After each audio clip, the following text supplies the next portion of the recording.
Biggest sentence courtesy. 1257.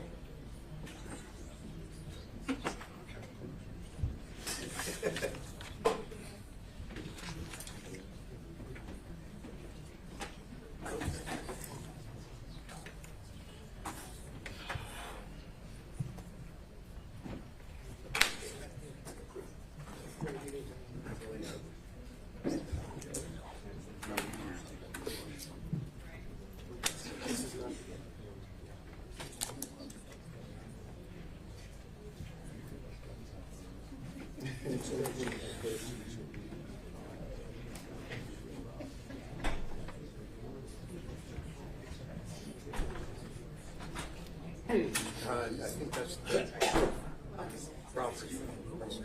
Oh, yeah.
For the Fulton County last legitimate certainly is not assessed to the Honorable Judge Scott McAfee presiding. Thank you all. Please be seated.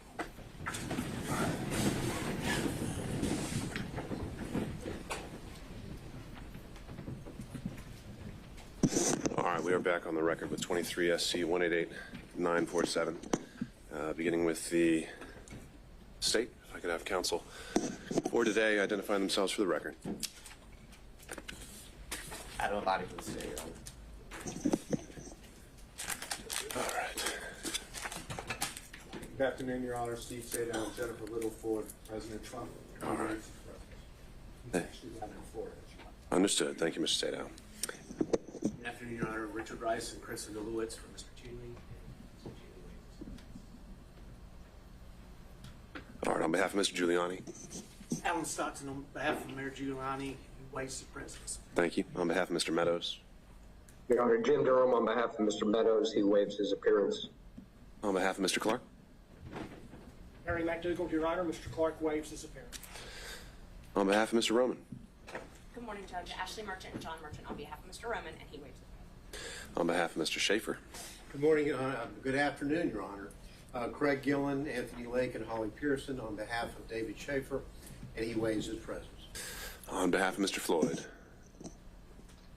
Do we have anyone joining us on Zoom on behalf of Mr. Floyd? All right. Well, seeing as counsel had previously attended the prior hearings and this one has been noticed, I'll find that they've waived their appearance for argument today. Anyone on behalf of Ms. Latham? Good afternoon, Your Honor. Bill Cromwell on behalf of Ms. Latham. She waives her presence. All right. Thank you, Mr. Cromwell. All right. So I had been informed by counsel collectively for the defendants that they were requesting a total of an hour and a half for argument to be divided amongst themselves as they've already agreed. And so to effectuate that, I'll have the time queued up, and we'll start the clock running, and y'all can see fit to divide that as you would like. And obviously I've allowed the same amount of time for the state as well.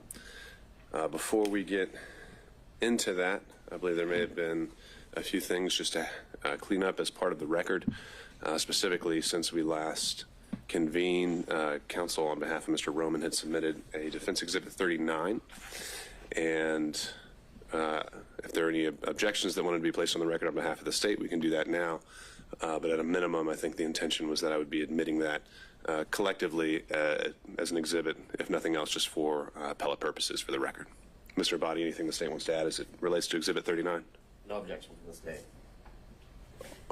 copy for the court reporter. I printed a copy out, and then I sent it electronically. All right, if you've got that marked and stamped, we'll provide that to the court reporter.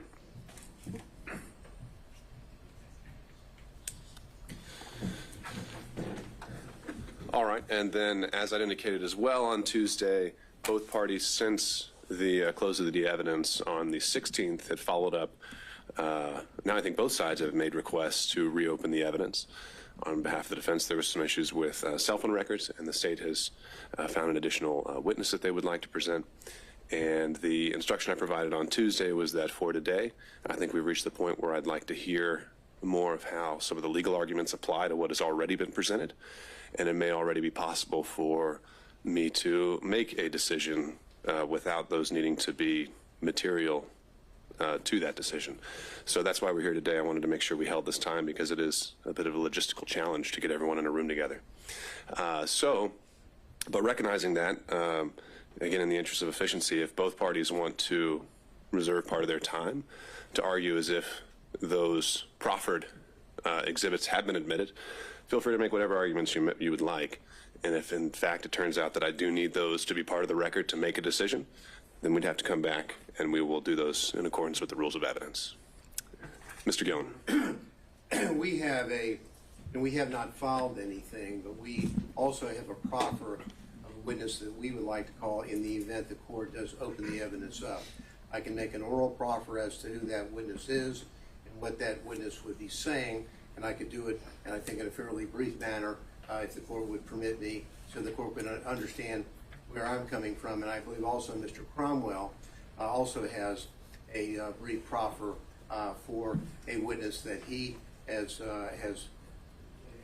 talked with and does have an oral proffer. So are these, this is the first I've heard of it, so are these things that have been discussed or shared with the state at all?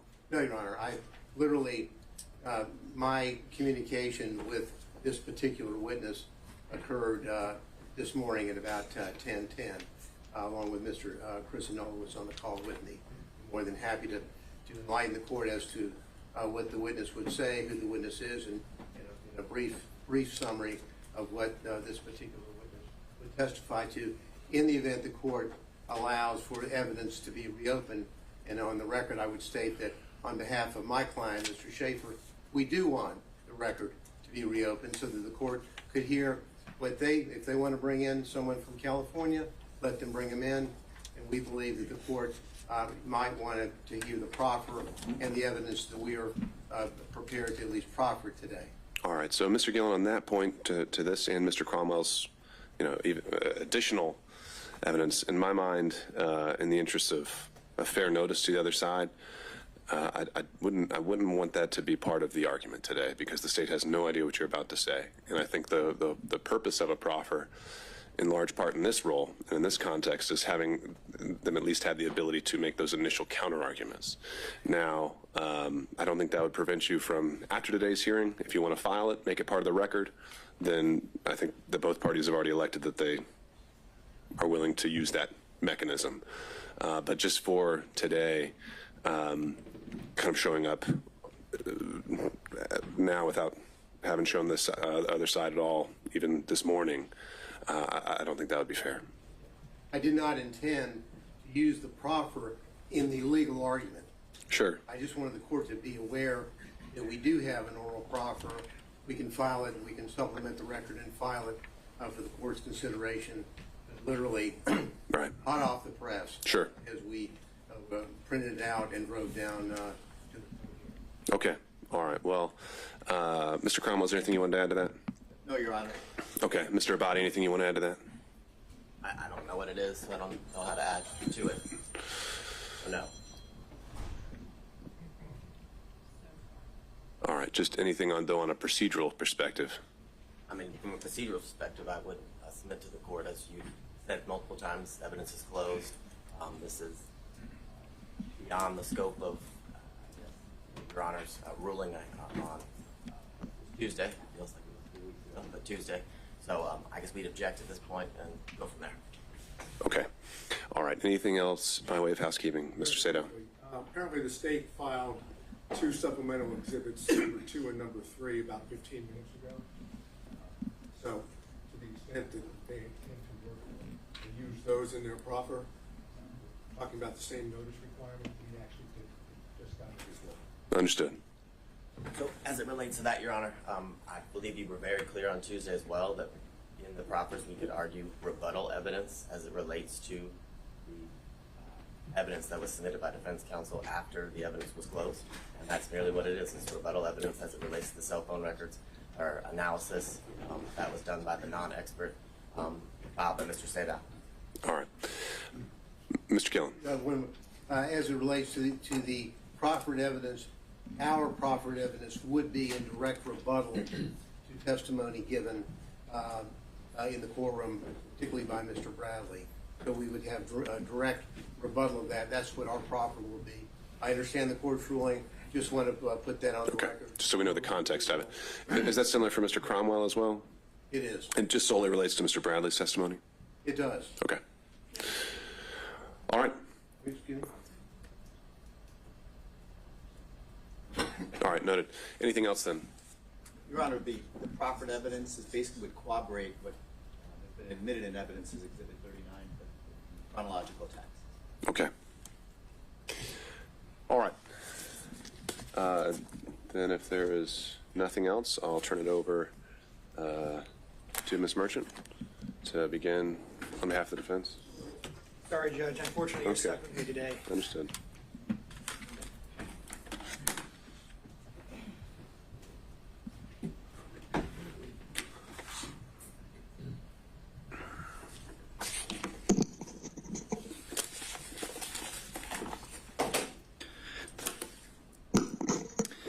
May it please the court, Your Honor, John Merchant on behalf of Mr. Roman.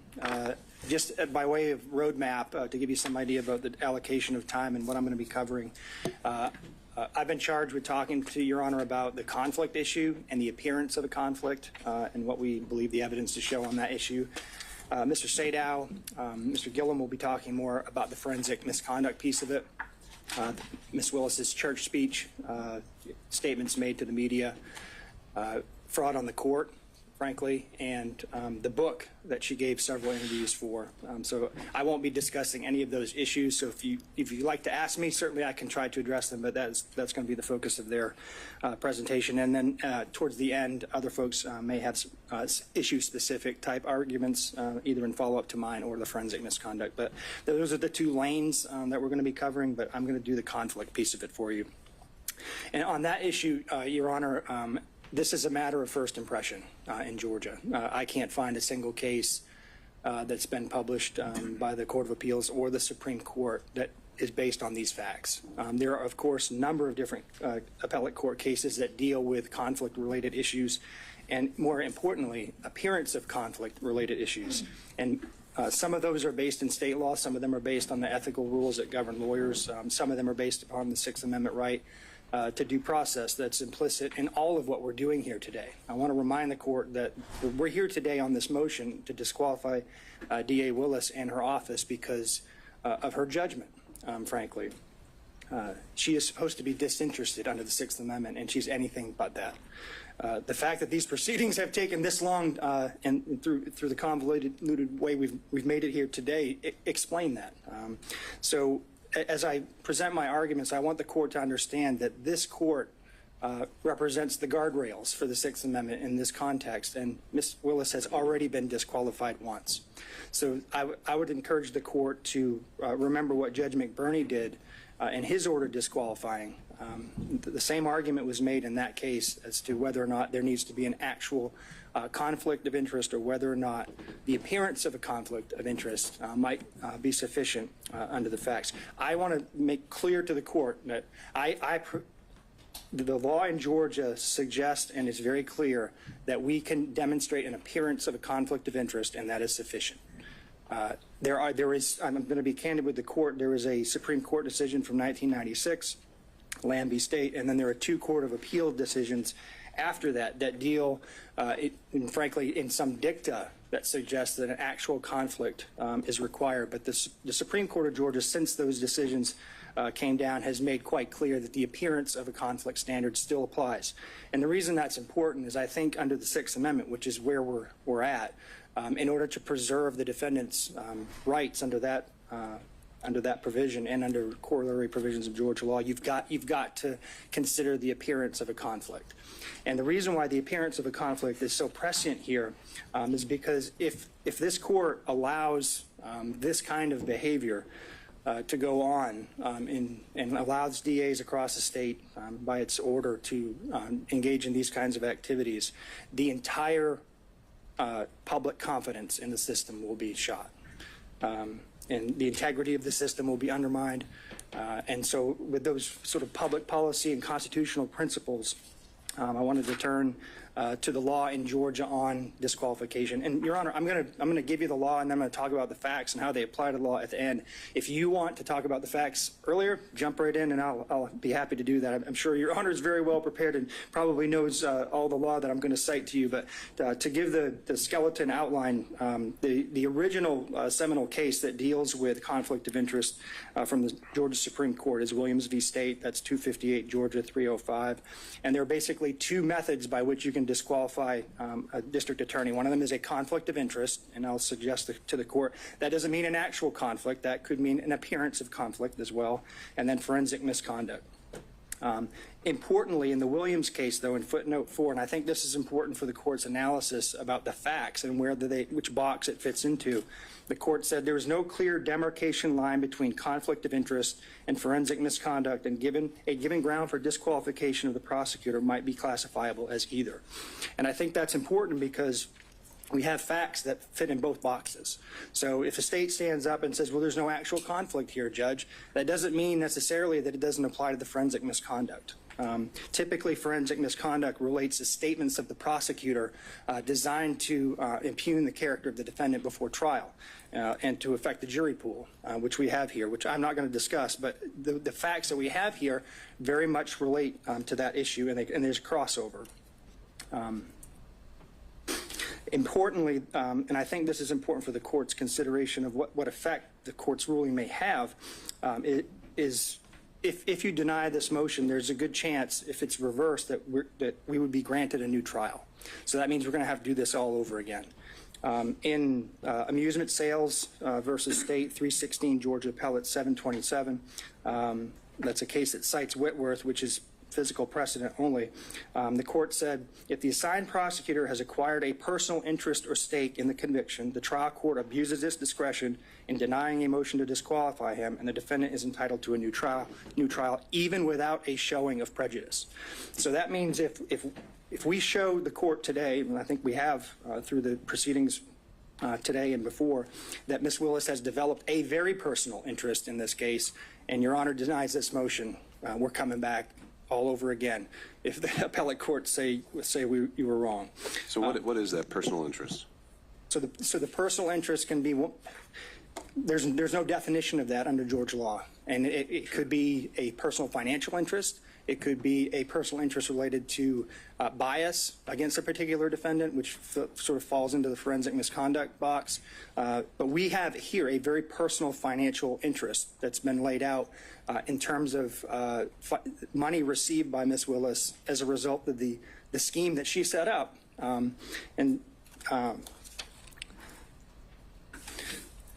But to get to the issue of the personal interest in the context of an appearance, I think that's important. I do want to suggest to the court that there are a number of cases that post-date this actual conflict of interest language that's suggested in some of the cases from the 90s, that you have to pay attention to what this looks like to the public. And I agree with all of the law, and I'm sure the state's going to stand up here and say it can't be a speculative or a conjectural type of personal interest. We don't have that here. We have something very concrete. And as Judge McBurney put it, actual and palpable, not speculative and remote. That's exactly what we have here. We've demonstrated through the testimony of the witnesses, some of whom impeached themselves, that we have a very personal interest. In the seminal United States court case that deals with prosecutorial impropriety is Young v. U.S. That's a 481 U.S. 787 case. In that case, it's the opportunity for conflicts to arise that created at least the appearance of impropriety. And that's the case that requires that the prosecutor be disinterested. Since a scheme injecting a personal interest, financial or otherwise, into the enforcement process may bring irrelevant and impermissible factors into the prosecutorial decision. Now, there are a number of Georgia cases that sort of repeat that theme. Reeves v. State, 231, Georgia Appellate 22, that's a 1998 case, stated a potential conflict of interest existed and the appearance of impropriety existed. Davenport v. State, 157, Georgia Appellate 704, that's a 1981 case. That was decided 7 years before Williams. When there is at least the appearance of impropriety, a defendant is denied fundamental fairness in the state's prosecution of the charges against him or her. There are also rules that govern prosecutors. Lawyers in general are bound to preserve and avoid even the appearance of impropriety. That's Brown v. State, 256, Georgia Appellate 603, 202, 2002. Head v. State. A prosecutor's close personal relationship with the victim in a case may create at least the appearance of a prosecution unfairly based on private interest rather than one properly based on vindication of public interest. ABA Criminal Justice Standards for the Prosecution Function, Standard 3-1.2c. A prosecutor should avoid appearance of impropriety in performing the prosecution function. 3-1.7f. The prosecutor should not permit the prosecutor's professional judgment or obligations to be affected by the prosecutor's personal, political, financial, professional, business, property, or other interests or relationships. So the rules that govern her in her own profession say that this is wrong because she's developed a financial interest in this case.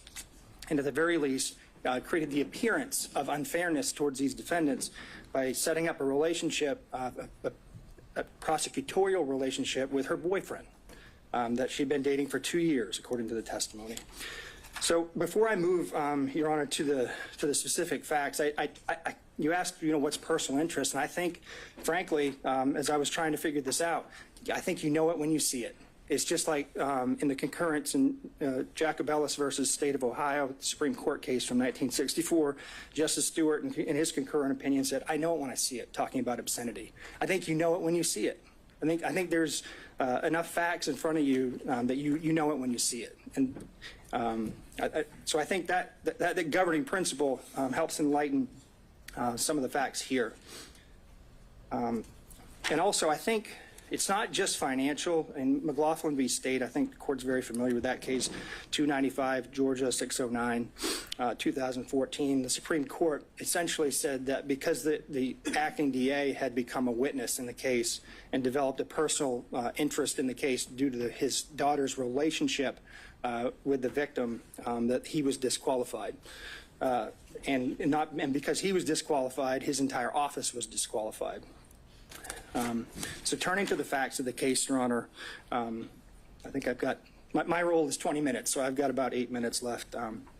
So why the relationship, why did we spend so much time on a relationship between these two people? We frankly couldn't care less if they had a personal relationship outside of work. That is not what the issue is here.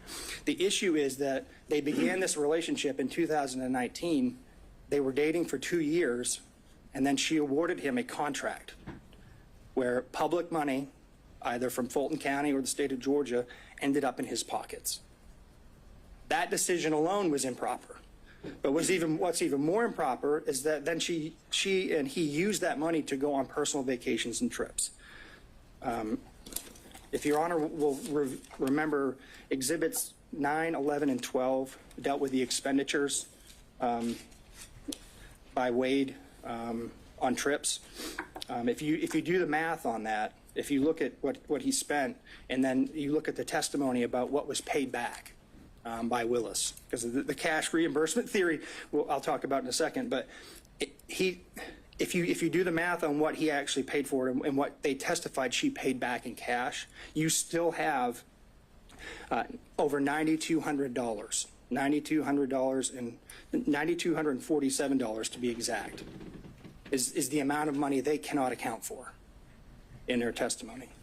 And as Your Honor will remember, there was no mention of cash in Mr. Wade's affidavit when the best and first opportunity to raise that issue would have come up is when the state filed their response in his affidavit. That is nowhere to be found in there. The first time we heard about cash was here in this courtroom. And so I think so she's received a personal financial benefit of over $9,200 in this case that she can't account for and the state can't account for. And the reason we can't account for it is because they came up with a cash theory.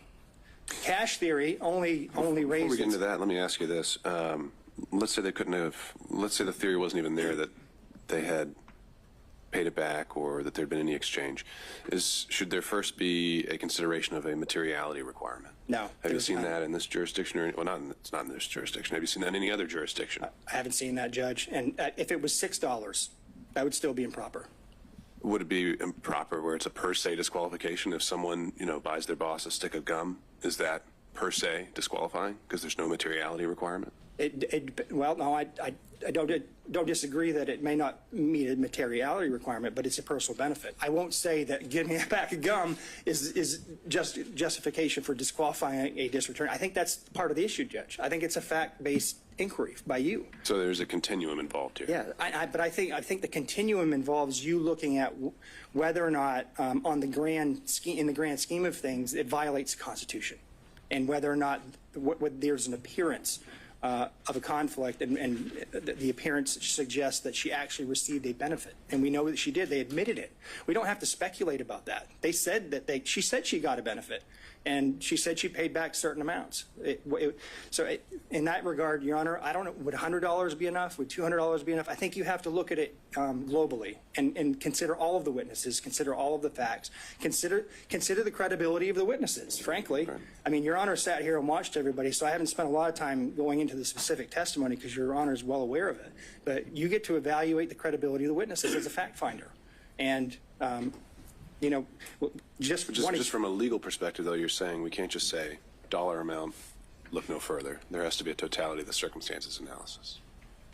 I think it's fact specific, Judge. I don't really want you to pin me down on that because there's no law on it. I can't give you a straight answer because I haven't seen anything like that. And I think if we build a materiality requirement into the case law, then you're down a slippery slope then, because then it's going to be the appellate courts are going to be deciding, well, is $50 enough? Is $100 enough? So I think it's not necessarily the amount of the money, it's the fact that she received it, and it's not insignificant. And I don't think your order has to say because she received $9,200, she's disqualified.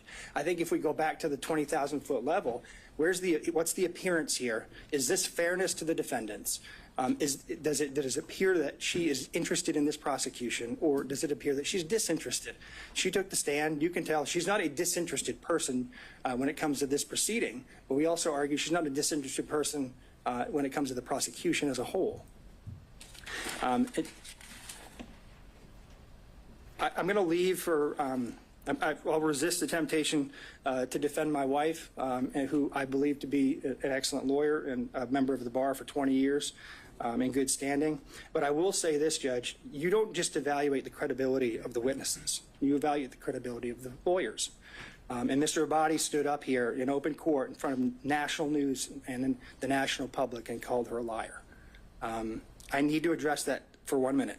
There's text messages that are now part of the record, which now are substantive evidence for you to consider, prove everything that she put in that motion, everything that she tried to elicit from Mr. Bradley was absolutely 100% true. And not only was it true, she verified through the witness himself that the motion was accurate before it was filed. So for the state to get up here and impugn her credibility, it's not only improper, it violates Berger versus United States, which is a case that says the state can't just get up here and make any argument it wants. And I encourage the court to call him out on it when he steps up here. We have to have candor towards the tribunal. You cannot lie to the court, cannot lie to the public, cannot lie to the jury. And I think that's what he did. So there's other corroboration of our view that she was in this relationship. I think, frankly, based on Mr. Bradley's testimony, Your Honor can separate the wheat from the chaff when it comes to credibility. But Mr. Bradley had 2 chances to correct information that he suddenly developed amnesia about, but he just didn't do it. How does the timing of the relationship impact a financial interest? Because it's part of the scheme she created intentionally in order to give benefits to her boyfriend. So there's a reason why they fought so hard on this, Judge. I mean, there's a reason that every single subpoena was objected to, every single question we asked Mr. Bradley was objected to, the jumping up and down, all of the obfuscation. There's a reason for that. They know that if Your Honor finds that that relationship started in 2019, that the appointment of Wade itself was improper, and if that was improper, then he had no business as an average citizen, along with the fact that they didn't have approval from Fulton County to appoint him in the first place. That undermines the indictment. It creates a structural impairment in the indictment because he had no more business being in the grand jury room than I did. So that's what they're worried about. And the reason why it's important for the financial piece, Judge, is it's how the money ended up going back to her. She put her boyfriend in the spot, paid him, and then reaped the benefits from it. That she created the system and then didn't tell anybody about it. She didn't even tell her dad about it. So I think if in the grand scheme of things, if you're looking at the totality of the facts, and I've got to sit down here in about 2 minutes to make room for my co-counsel. If you look at it, everything put together, judges, they did this, they knew it was wrong, they hid it, and even when they were called out on it, they tried to create an excuse for it by saying it happened after the fact. We know now from the testimony, Ms. Yurdy confirmed that Mr. Bradley, his text messages were accurate, not his court testimony, but that fact was accurate. The motion is accurate. And so also I do want to point out there's no paper trail here for the cash.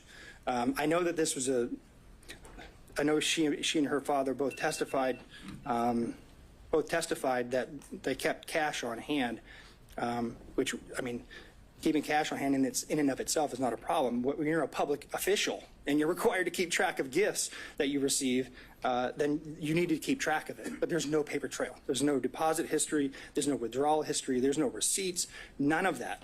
So even assuming their testimony could be credible, and we don't think that it is, you still don't have enough information to track all that money that she received.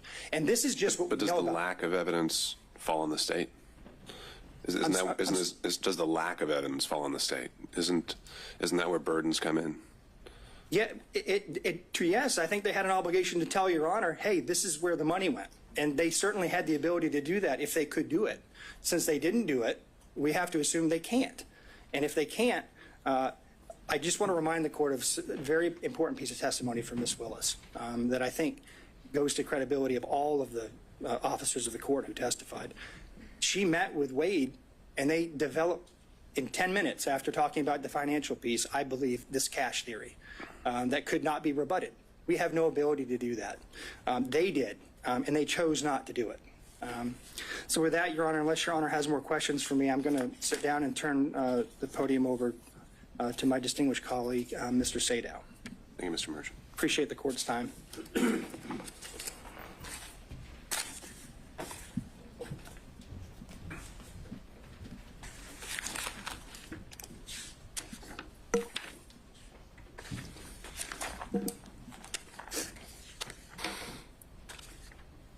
Good afternoon, Your Honor.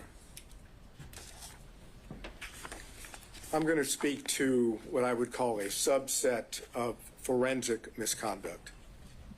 And I'm going to assume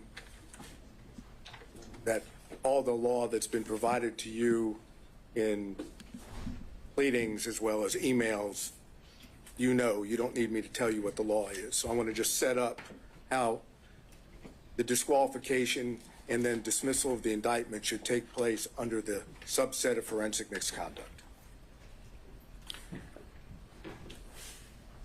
Roman's counsel, this merchant, filed on January 8 her pleading, her motion to dismiss and to disqualify.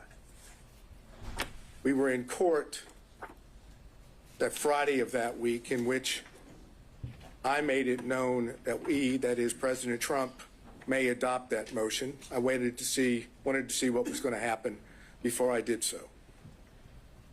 That Sunday, which would be January the 14th, 2024, DA Willis took it upon herself to go to a historic black church in Atlanta, having not responded at all to the motion of Ms. Merchant's client, Roman.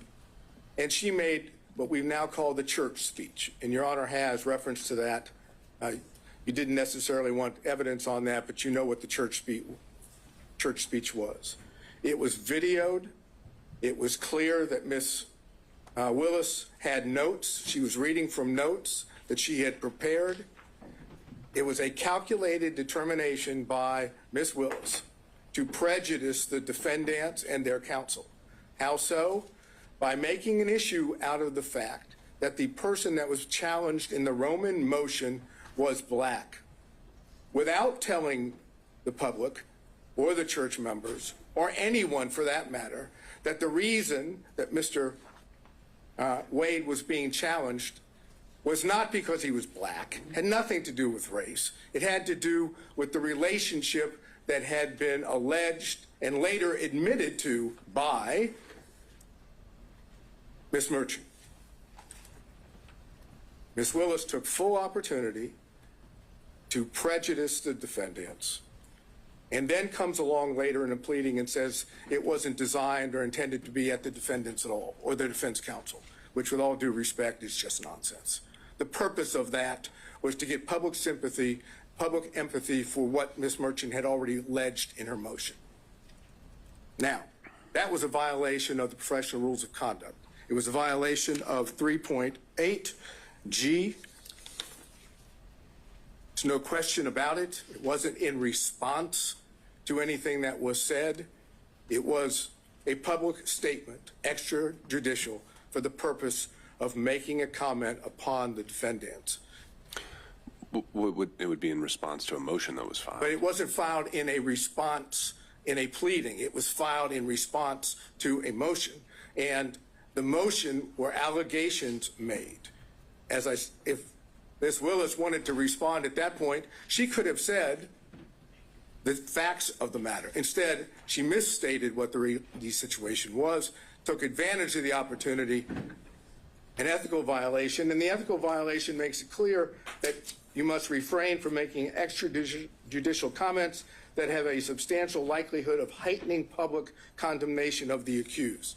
Can you think of anything more that would heighten public condemnation of the defendants than alleging that defense counsel and the defendants were making their motion based on race and religion?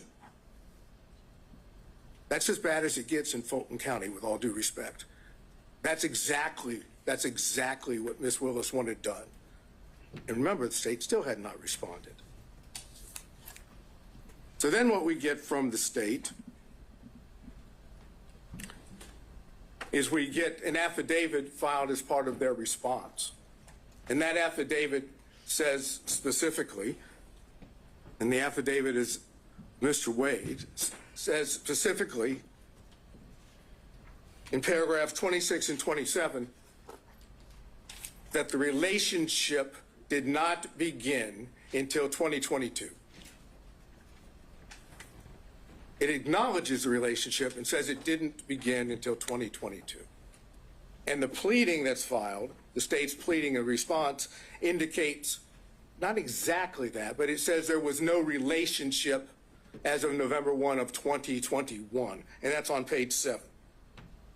So now we know that timing is the issue, because Ms. Merchant made it clear that we alleged and had evidence that indicated the timing was before Mr. Wade was hired, not after. So the state now has filed an affidavit and a pleading that claims post-hiring into 2022. And then Mr. Wade will testify to the same thing under oath. Now, Ms. Yerty says it began in 2019. Why would she know? Well, she would know because she was a former friend. I know the state's going to get up here and say you can't believe, essentially what they're going to say is you can't believe any defense witness because they're defense witnesses. And only people that would tell the truth would be Wade and Willis. I suggest to you that that's not accurate.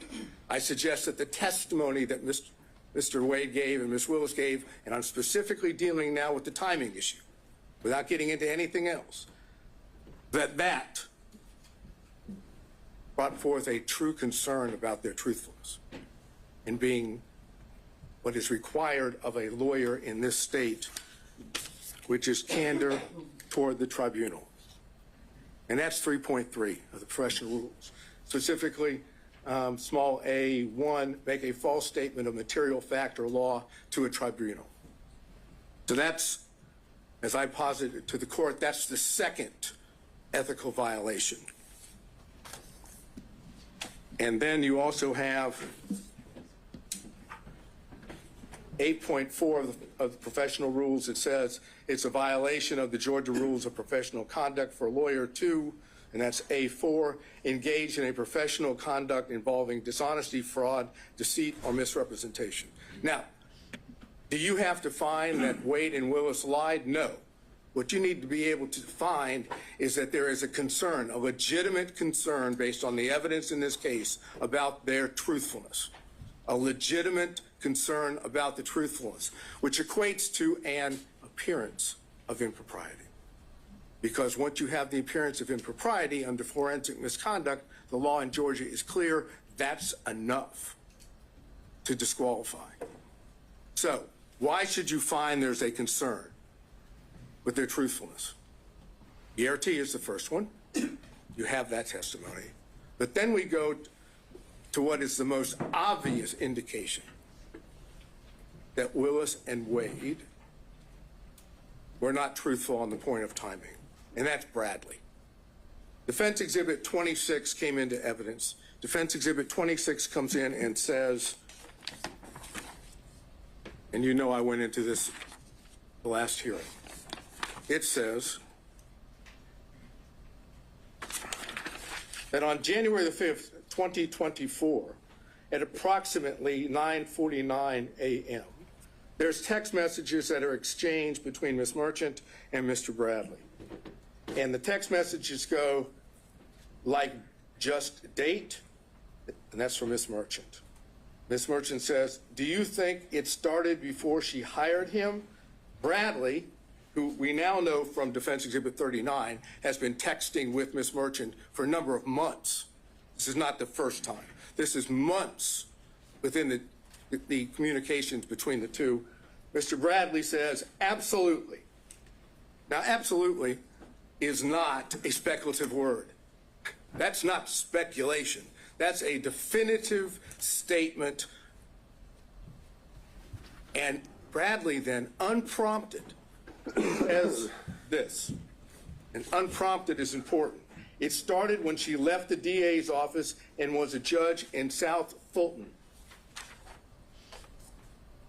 It goes on, Ms. Merchant says, she liked it started when she left the DA's office with the appropriate emoji or whatever one would call it to say it was liked.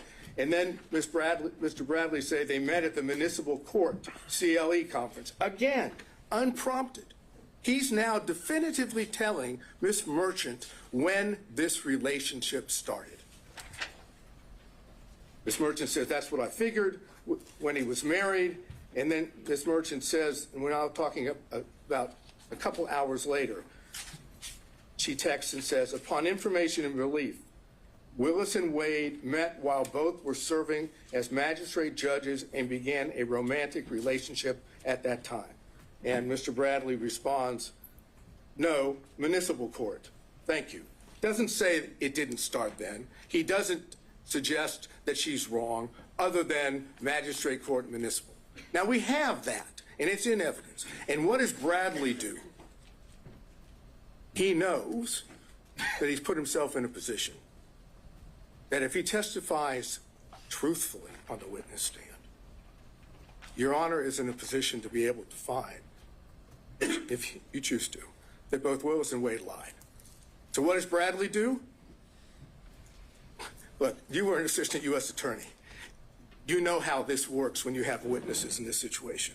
Mr. Bradley did everything he could possibly do to evade answering questions. No recollection, couldn't remember, it was speculation. Anything he could possibly say that would cause, Your Honor, not to believe that Bradley knew when this relationship started. I suggest they were clear-cut lies, and the truth is in Defense Exhibit 26. And so if we take that view, that he thoroughly impeached himself, that he did not give truthful conduct, what's left standing? Generally, you would see someone who's impeached, perhaps we have some kind of core that you could point back to and say, that's the time he was telling the truth. In these text messages, is it ever definitively shown how he knew this and that he actually did know it, other than just a assertion outright? Absolutely. Usually, if a state has a witness that goes sideways, they've got him locked in. They've sat down with a detective and got a full statement. We don't have that here. But what you have is a text message, which is a prior statement of Bradley that he did on his own, that was not given to him by someone else. The only thing that the court has just noted is, how do we know he wasn't speculating?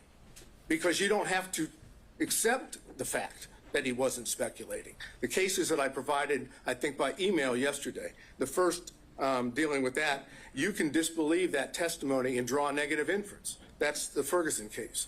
On Lee, the other case, you can simply take the prior inconsistent statement as substantive evidence. It has the same value.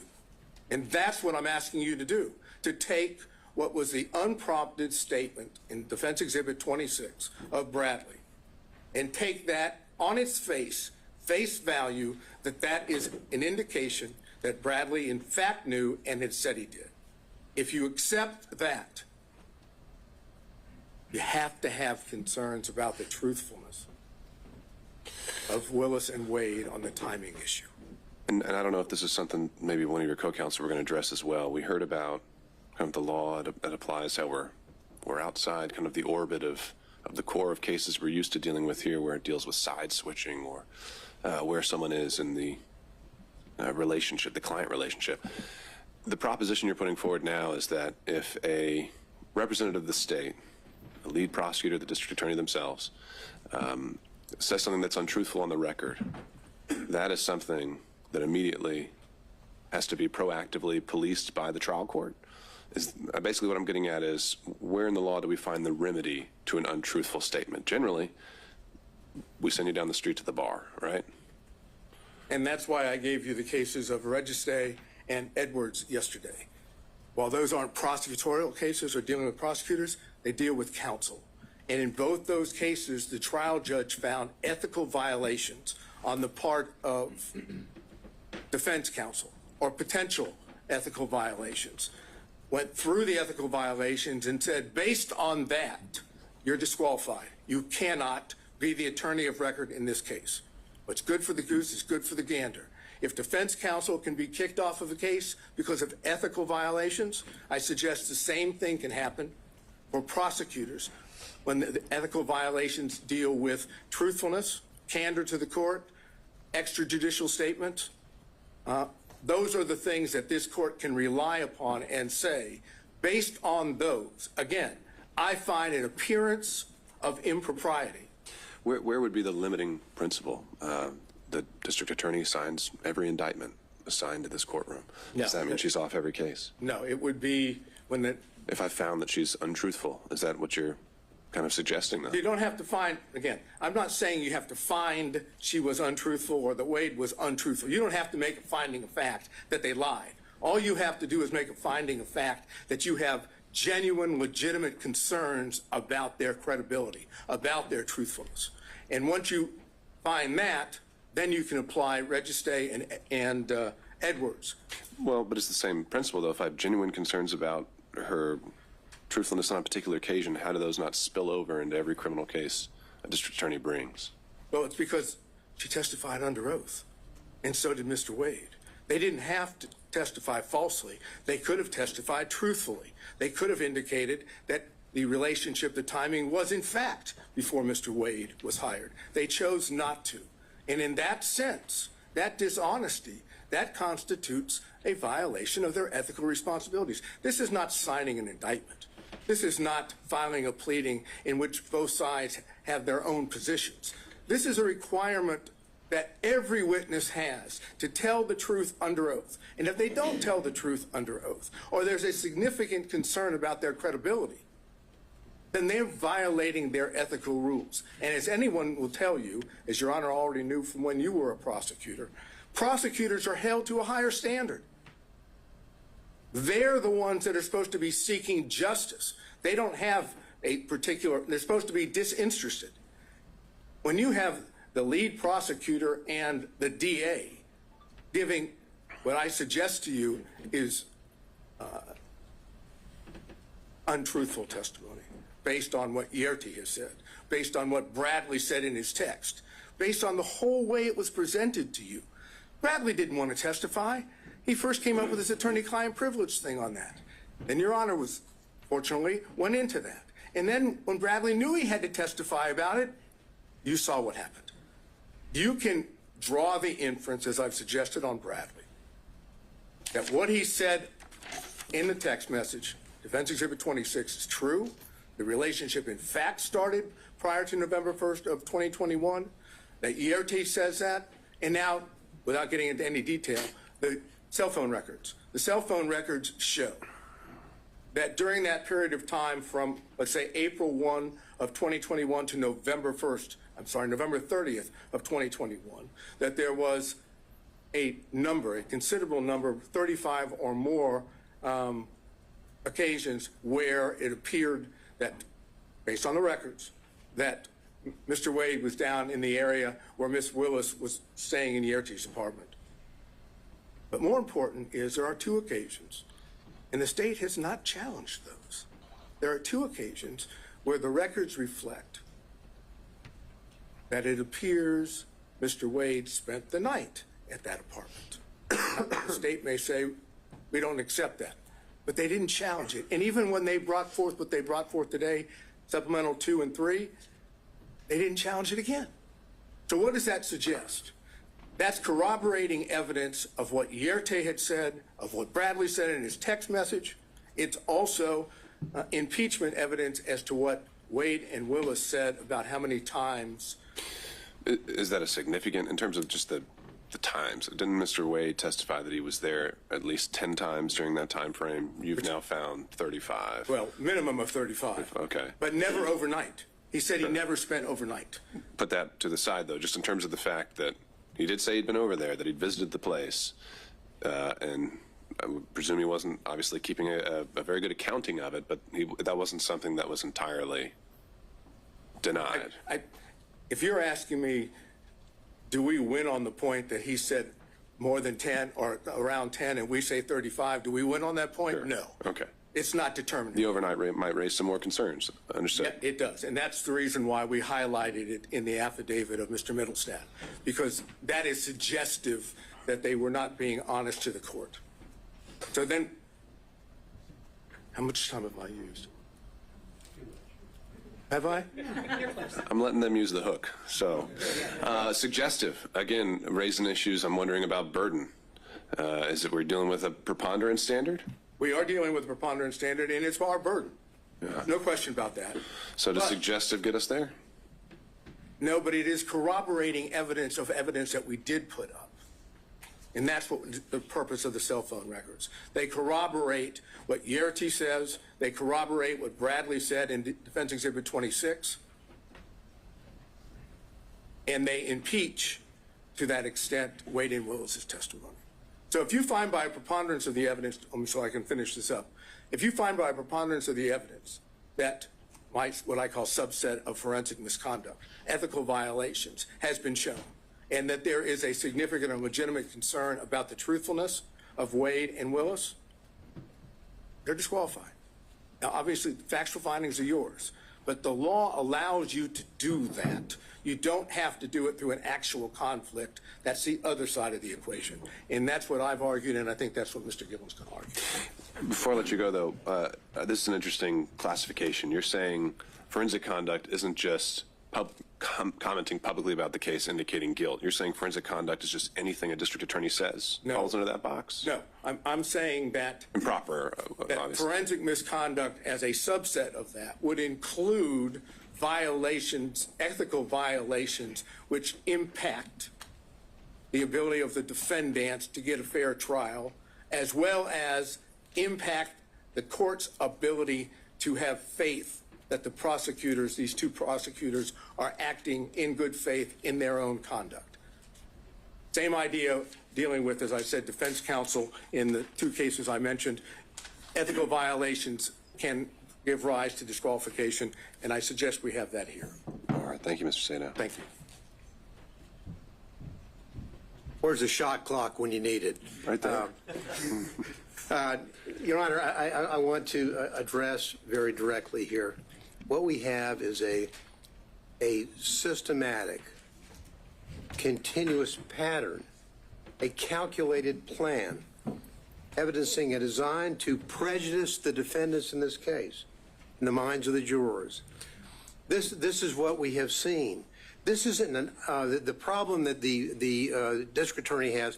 It's not that the district attorney had some sort of brief off-the-cuff statement in an interaction with a reporter like in Williams. That's not what we have here. We have someone who sat down, wrote out her speech, wrote out her plan, who sat down for whether it's 2, 3, or 6 times with the editors of Find Me the Votes and told and got her message out about this case before it was supposed to be tried in this courtroom. And so that is the problem that we have. We have a pattern of forensic misconduct on behalf of Ms. Willis. So, I mean, we have a pattern of public statements being made. I take it you or your team has dived in and read the book. I know she was asked about specific portions in it. The only case that I can find actually talking about when someone crosses the line on public comments is that Williams case, and it talks about there has to be an implication of saying the defendant, a particular defendant, is guilty, and it even denied it, right? So, have you found any case in Georgia where they actually said that a prosecutor had gone too far in their public comments? Does one exist? Well, number one, thank goodness it doesn't happen often. Sadly, it's already happened here. Now, in Williams, the prosecutor had one response to an inquiry the court found it was improper, but did not have this pattern. Now, it doesn't necessarily mean a comment about the quote guilt or innocence, although that was the pattern in Williams. It's the improper comments by a prosecutor. For example, in Williams, they cite the nature and consequences of forensic misconduct in prosecution of criminal case, a 1955 Columbia Law School article, and how prophetic that was. When Williams cites that case in that law school article, they talk about an awful lot more than simply the comments about specific guilt or references to guilt. What you have here, Your Honor, is a comment, and we can't look at it doesn't apply only if a prosecutor said, I think the defendant is guilty in my mind. No, it's more pernicious than that. What we have here is someone who sat down and drew up a plan for 2 reasons.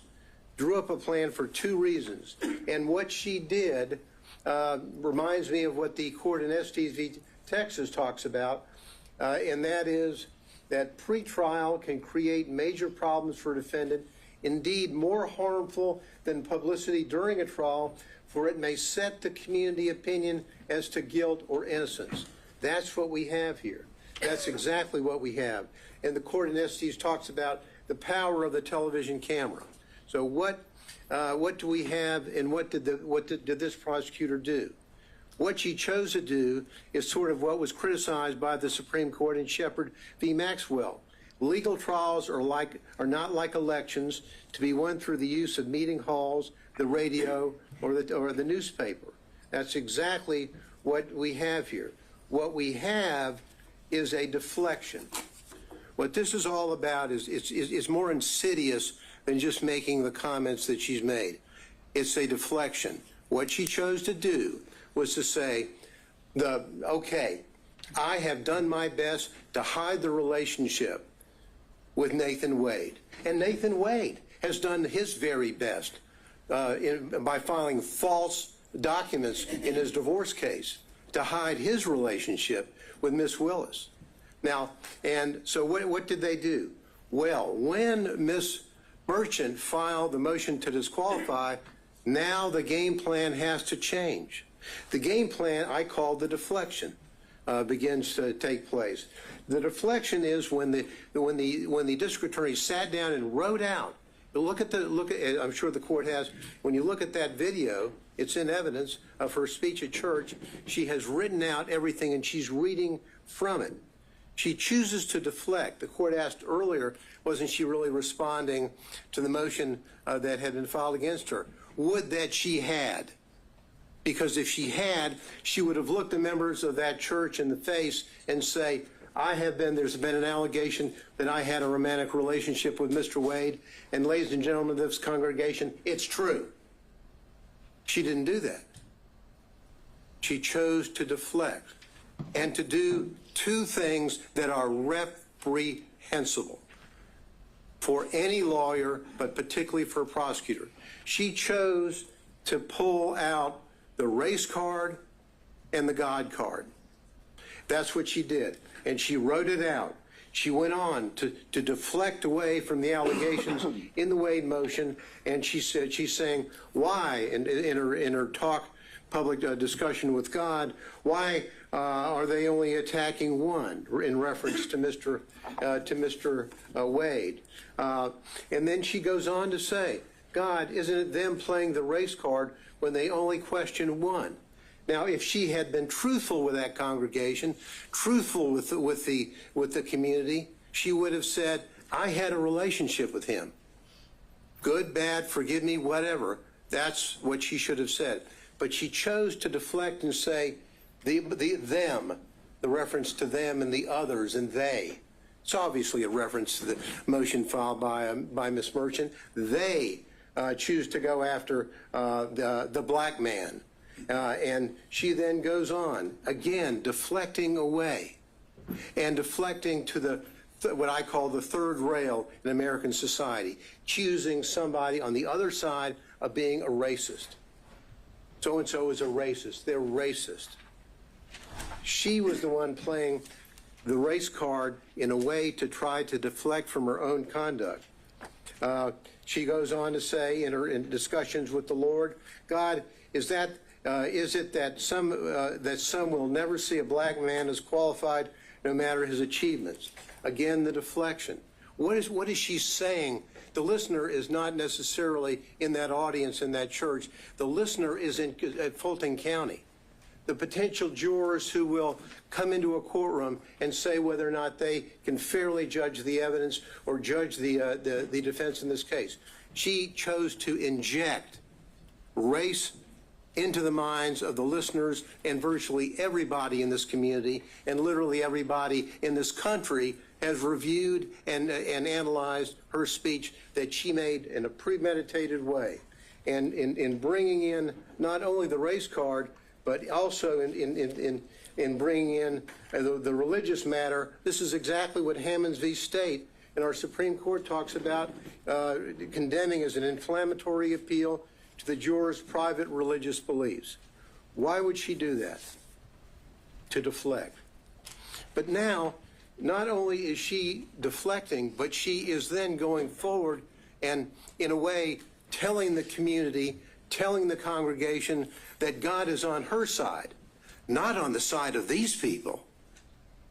God, she said, and when she's talking, and she's saying, God, pray for their souls. I, meaning God, qualified you. I qualified your imperfect, flawed self. I see you in every hour. Do my work.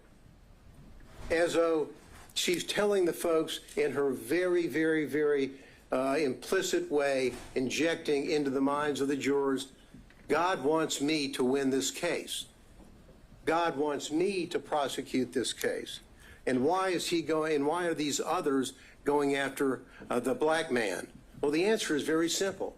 As we said in our brief, We didn't mention Mrs. Cross, Mr. Cross, the white female, or Mr. Floyd, the white male, because there was absolutely no evidence, and is no evidence, of a personal romantic relationship with them in which he obtained these benefits. That's the reason why we did not do that. So she goes forward with her with the deflections. That's exactly what she does when she goes forward, and she talks about a planned interviews time and time again with authors of the book Find Me the Votes, where she's talking about a case that's going to be tried in this courtroom. It's reprehensible. So in that specific, instance, setting aside the fact that she was willing to go on the record before a case had even reached the jury, what specific statements from that book do you contend cross the line? Well, for example, she's saying, she goes on to talk about all the calls that she gets from people calling her racial terms. And all the calls are racist. What she's trying to do, and I think there's a reference in there to MAGA people, whatever. In that, what she's really saying is that those people calling me up and making those claims or those horrible racial slurs to me are really people on their side of the fence. That's what she's doing. And there's no reason, Your Honor, ever for a prosecutor to sit down and go forward with this kind of interview. She did it in Find the Votes. But then what really happened here is this hiding of the relationship.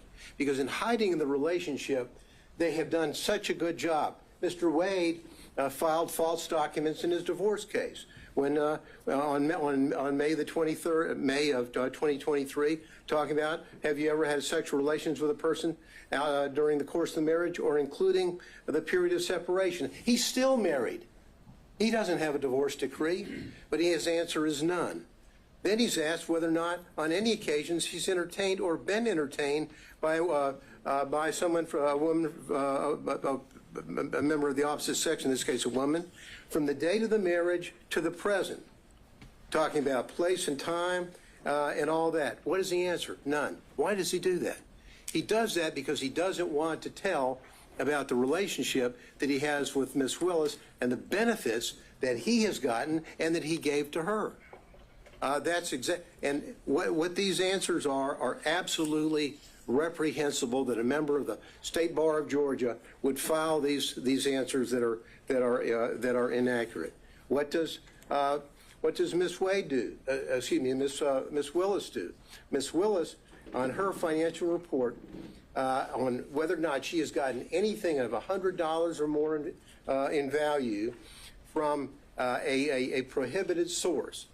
The court asked earlier about what a threshold might be. Well, for the financial report, it's $100. That's it. She doesn't report any of all of the benefits that she received from Mr. Wade. All the trips, all the entertainment, all the 3 nights in the luxury suite in Aruba. All of that. None of that is here. And they say, oh, well, maybe it all balanced out, even though I can't prove it with the cash. Well, that's like saying, did I give the court a Christmas present? Well, maybe I gave the court a Christmas present, and the court gave me one back. If the court has to fill out a form whether you got a Christmas present from anybody, you say, I got one from Mr. Gillen. You don't say, nah, well, I gave him one back, so it really evens out. They're false reports. And because they're false, what they had to do is they had to say, uh-oh, Ms. Merchant has caught us. And so what we're going to do is we're going to get, in our response, we're going to get Mr. Wade to file a false declaration, which he does. His declaration in this case is false. And the evidence showing that that is false as it relates to the timing, and the court asked earlier, why does it matter, if the relationship was before or after November 1, 2021? The answer is they think it's important, and frankly, I do too. Because when she's hiring somebody and she's not telling the people who are going to be paying the tab up to $700,000, hey, I just hired my boyfriend who's taking me on trip to the Caribbean and taking me down to Aruba and taking me to California. Hope you don't mind. no disclosure whatsoever, and the money flows off. But because they got caught, they then commit what I think is an additional component of forensic misconduct, and that is fraud on this court.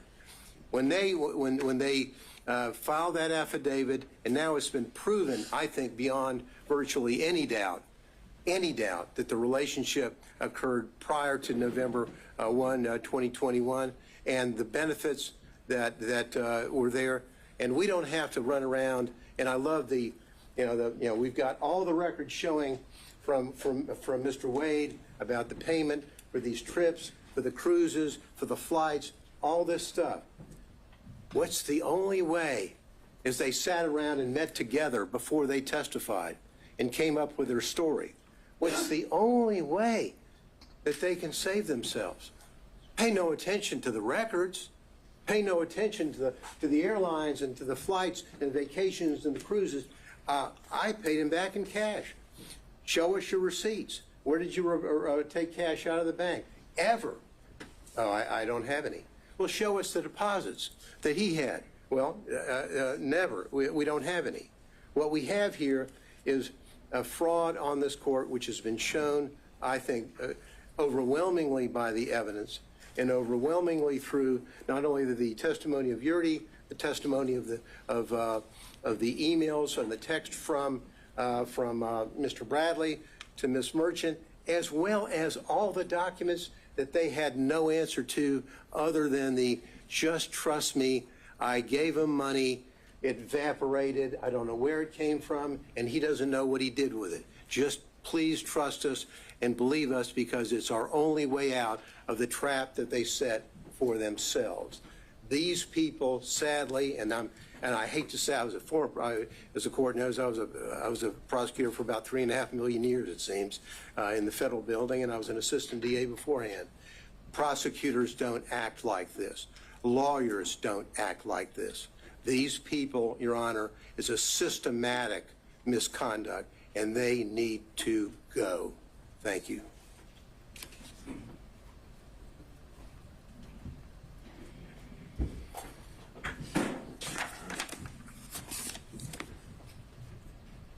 Your Honor, I'm going to cover a few factual details without overly rehashing what has already been said. During the pendency of this investigation in this case, Mr. Wade and Ms. Willis basically lived Robin Leach's lifestyle of the rich and famous. And they did this riding on the backs of the defendants in this case, funded by the taxpayers of Fulton County and the state of Georgia, with the money that was paid to Mr. Wade through the contract that Ms. Willis got him. That money flow, that is the personal interest that you asked about. She was personally benefiting from the position, from the job, from the scope of the investigation, from the scope of the indictment, and how they conducted it. And we know this, we know from the records that have been submitted before the court that Mr. Wade paid at least $17,095 towards this relationship. That does not even include the various dinners, the day trips that both Wade and Willis admitted to, so that number is likely even higher. We know from the documents that Ms. Willis only paid $1,394 for an airline ticket. We know from Ms. Yurdi, who was pretty much uncontested, there was no evidence presented by the state disputing her time frame, that relationship started in 2019. She saw them kissing, she saw them hugging. Now, whether or not they had sex before January of 2022, I do not know. They admitted sometime in early 2022, and I found it curious that they both, Wade and Willis, just went straight to the sex. So maybe that's when they started having sex. I do not know. But the relationship predated that. And their combined and overly suggestive focus on that is a red herring to this court and to the defense, that that's what they want you to focus on. They want you to ignore all the evidence that the relationship predated that. The relationship started in 2019. The relationship continued through 2020. The relationship continued through 2021. Looking at the cell phone communications, just in the first 11 months of 2021, over 2,000 calls, almost 9,800 texts. You know, I don't even think love-struck teenagers communicate that much. The November 29th and November 30th escapade, phone call from Ms. Willis, between Ms. Willis and Mr. Wade, 11:32 that night. Shortly after midnight, the phone starts traveling down from where Mr. Wade lives and ends up where Ms. Willis is staying, and he's there until roughly 4:55 a.m. None of the excuses, none of the explanations that Mr. Wade gave go into the Porsche experience, go into dinner, go into the airport. None of that explains that. I'm pretty sure the Porsche experience isn't open in the middle of the night. I'm pretty sure that there weren't any restaurants that he drove 30 to 45 minutes to go eat at in the middle of the night right after he talked to Ms. Willis. Teenagers have a name for those kind of calls and those kind of escapades. I won't go into it. But the documentary evidence, the objective evidence, undercuts everything that both Wade and Willis said. When you look at Miss Yurdy, again, she unequivocally said that relationship began in 2019. She saw physical evidence of a romantic relationship. Mr. Bradley, in the text messages, which are substantive evidence, said that that relationship began in 2019. Again, his January, temporary amnesia that somehow was triggered temporarily after Gabe Banks called him, we can question that. But we do have statements from him that specifically said that relationship predated Mr. Wade's appointment by Miss Willis. You asked, well, in Mr. Wade, you asked what the materiality would be. How much is enough? Well, clearly 17,000 is enough. But Fulton County has told us, has told Mrs. Willis what the materiality is. It's $100 in a year. She twice signed declarations, certifications that she did not receive any gifts. And even under her strained explanation, there were monies, there were gifts, there were dinners, there were excess contributions flowing her way that exceeded $100. Her excuse, or I'm sorry, her explanation, well, I just paid it in cash. That just does not stand to reason. It does not hold up to the light of truth. Anyone that has ever been in a money laundering trial, a forfeiture trial, if that's the explanation we give the state, they laugh. Oh, I just gave cash. I have no records for it. I have no source for it. The only thing that she could say that was a source for the money, because at times she said she was down to $500 to $1,000.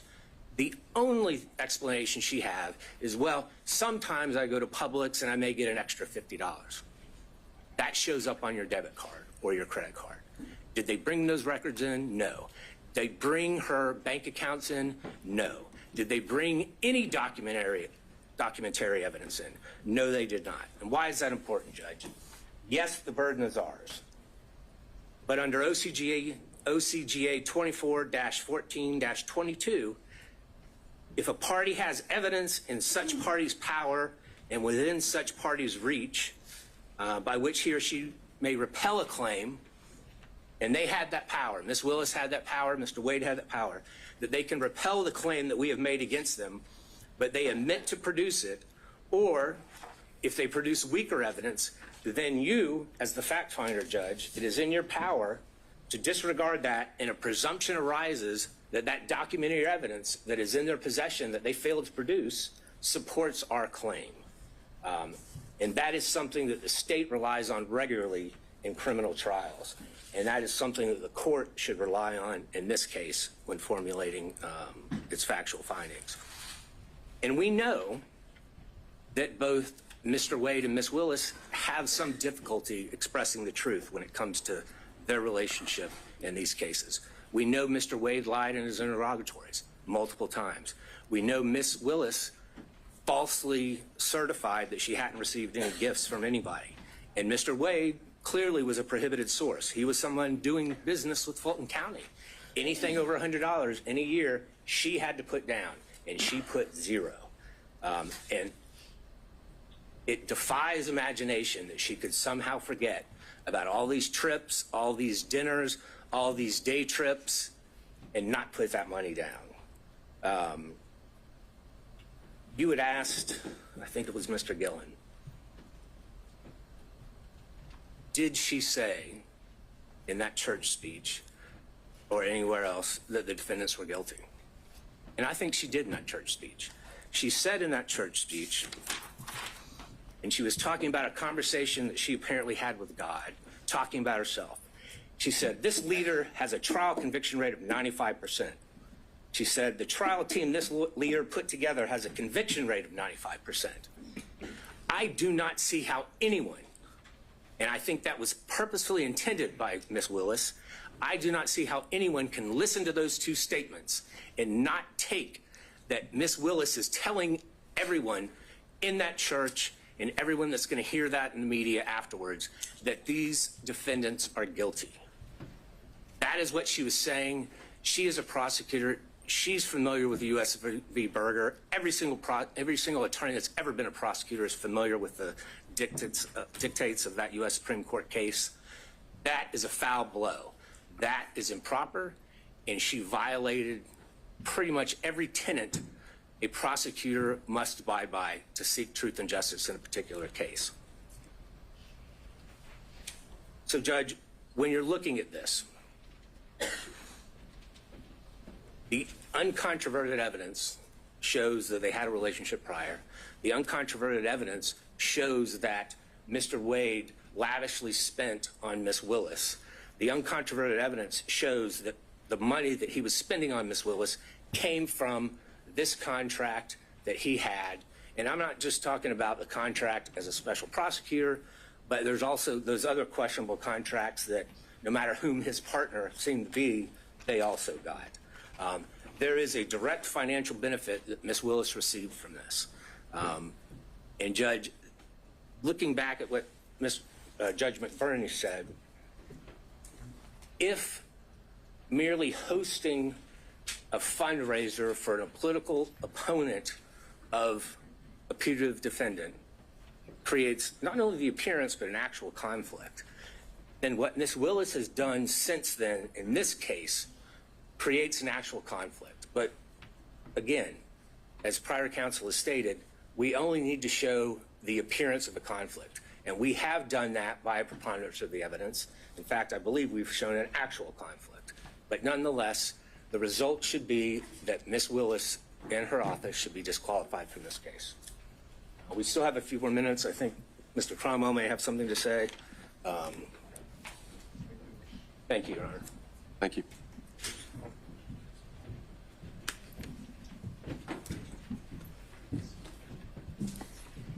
Good afternoon, Your Honor. Yeah. Harry McDougald for Mr. Clark.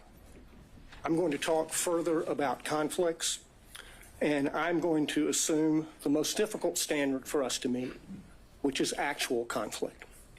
But before I begin that, I want to add just a little bit to what has already been said about the standards that apply to prosecutors.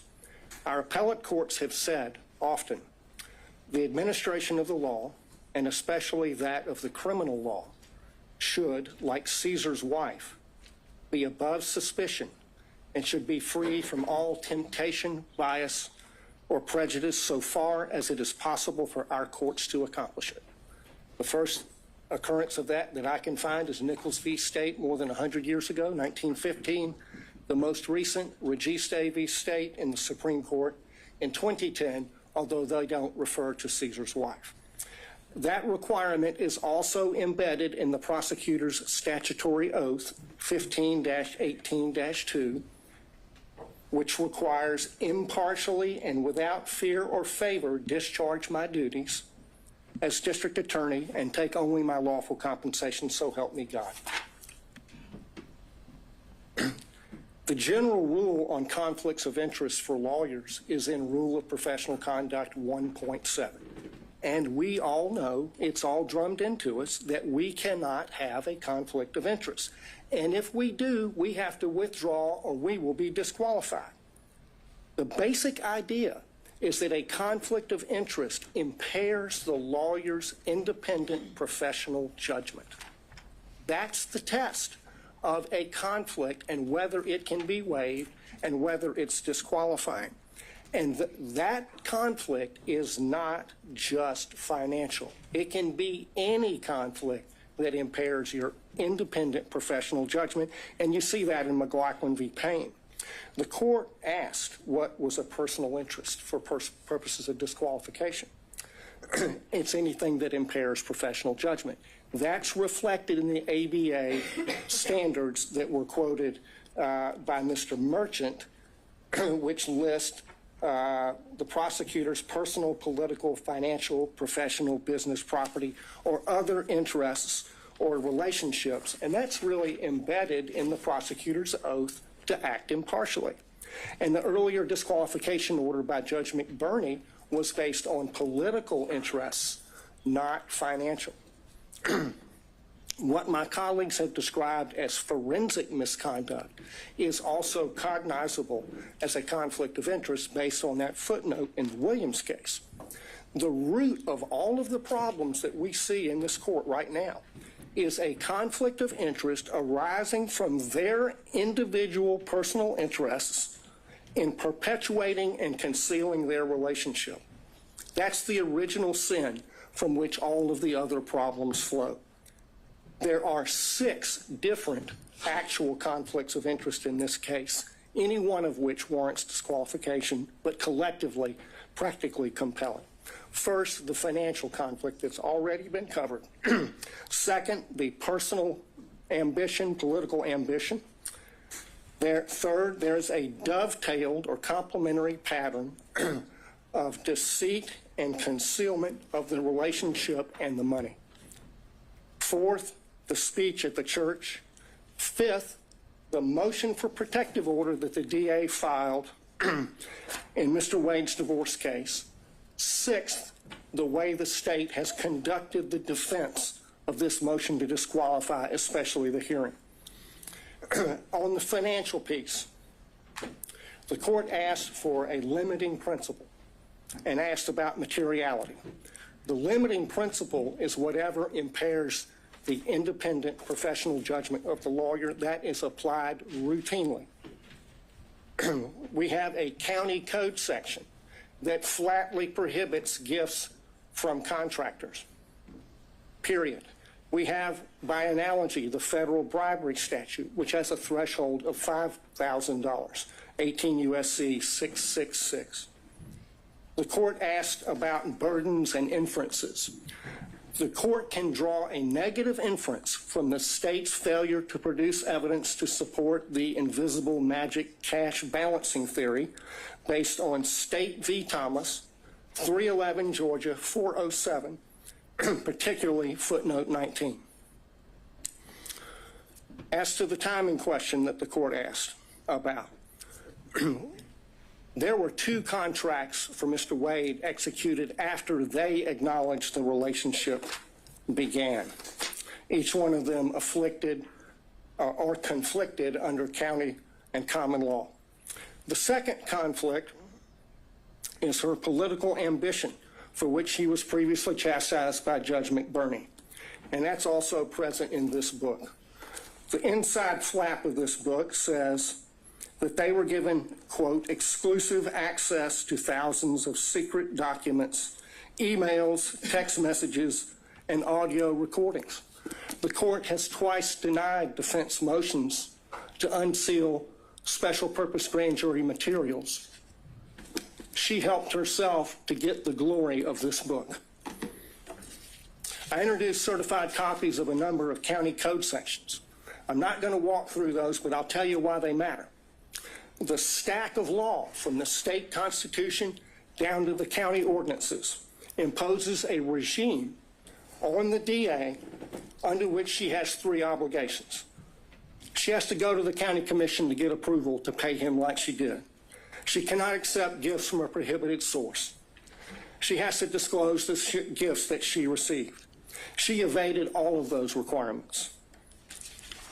Section 2-69 of the county code prohibits gifts from prohibited sources, which he was. There is no boyfriend exception. The disclosure forms, the evidence is sufficient for you to find that her disclosure form for 2022 is false and that it is a false writing. That's an actual conflict of interest between her duty, legal duty of disclosure, her legal duty of candor as a prosecutor, and her private and personal interests in concealing the relationship, concealing the gifts, and keeping the gravy train rolling for as long as possible. His part in the pattern of concealment is a story you see in many divorce cases. The husband is hiding things from his wife. How much money he's making, the other woman, and what he's spending on the other woman. And he got on that stand, he lied in his interrogatories, and then he got on the stand and he lied about lying in the interrogatories. And the lawyers for the DA's office, they just sat there and let him do it. They did nothing to correct obviously perjured testimony. In and of itself, that warrants disqualification of every one of them. The reason they lied and covered it up was to avoid the trouble they're in right now. That served their personal interests to the detriment of their public duties as prosecutors. The speech at the church, I want to focus on why she did that. Mr. Gillen talked about that. She did it to deflect attention from her own misconduct and that of Mr. Wade. She violated her public duty as a prosecutor to serve her personal interests and the personal interests of her boyfriend. That is a disqualifying conflict between her personal interests and her public duty that is actual, operational, and materialized, and it rests on undisputed facts. The next thing that she did that was a disqualifying conflict of interest was the emergency motion for protective order that she filed in the divorce. I filed a certified copy of that as Exhibit 37. She sought a protective order under the Apex Doctrine on the grounds that she's the DA. And the whole filing is expressly predicated on her status as DA. In fact, she never lets you forget it. She says it 27 times in 12 pages. In that filing, speaking as DA, she said, the circumstances, quote, suggest that defendant Joycelyn Wade is using the legal process to harass and embarrass District Attorney Willis, and in doing so is obstructing and interfering with an ongoing criminal investigation. In the prayer for relief on page 11, she asked for 6 months to, quote, complete a review of the filings in the instant case, investigate and depose relevant witnesses with regard to the interference and obstruction this motion contends. There's no sugarcoating it. That's a clear violation of Rule of Professional Conduct 3.4H, which prohibits lawyers from making threats of criminal prosecution to gain advantage in a civil case. She abused her power, she abused her position to threaten her boyfriend's wife with criminal prosecution to gain advantage for herself and her boyfriend in her boyfriend's divorce. She violated her public duties not to make that kind of a threat in order to serve her private personal interests and those of Mr. Wade. Another actual operational conflict. The last category is the conduct of the defense of this hearing. There were a lot of objections made based on attorney-client privilege during Mr. Bradley's testimony. Most of those objections were made by the state, but the privilege being asserted does not belong to the state. It belongs to Mr. Wade. That shows that the DA's office is serving the personal interests of the DA and Mr. Wade in carrying out further concealment and cover-up of their relationship, and not the cause of justice they are sworn to serve. That is a conflict of interest. It's a continuation of the wrongful pattern of concealment and cover-up that they've engaged in since the beginning. But now they've enlisted the entire office in the enterprise. In the written response to the motion to disqualify, they said this, and I quote, "To be absolutely clear, there is no evidence that D.A. Willis derived any financial benefit from Mr. Wade." That's on page 15. Flat out false. 10 lawyers in this case put their name on that, starting with the DA. So throw another log on the bonfire of conflicts of interest.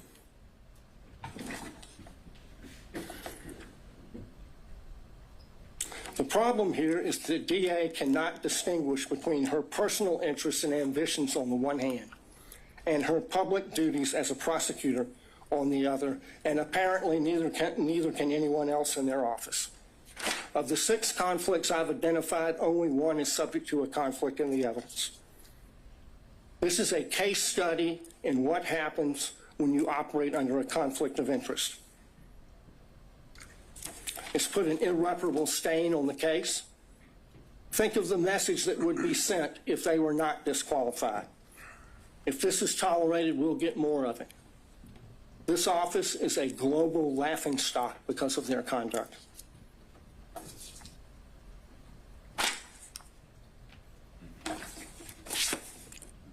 They should be disqualified and the case should be dismissed. Your Honor, there's not much oxygen left in the room. We delineated the times based on the whole presentation. Would Your Honor consider some time for us in rebuttal? No. Okay, well then, could I reserve what I had, 5 minutes for rebuttal? Sure, that's fine. All right, thank you, Your Honor. All right, let's take a quick 5, and we'll be back at 2:40-ish to hear from the state. Thank you.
no?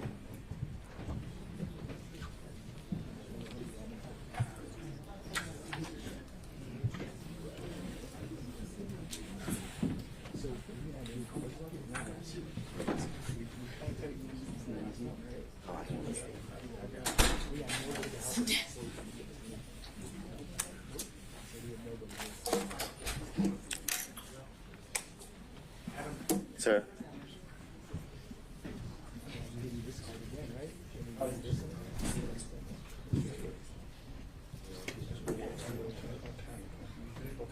Didn't want to make an issue.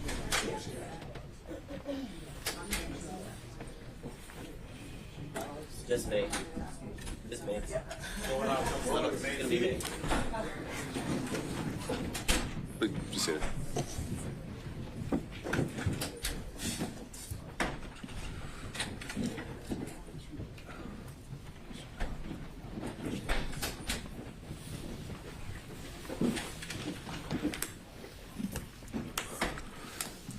All right, we're back on the record. Stay ready. Yes, Judge. I just am trying to get to where I can share my screen. We need to add you as a host then. What's your profile name on the Zoom? Your screen name on the Zoom. Adam Abadi. All right, just making sure. Bear with us. Do you need it right away?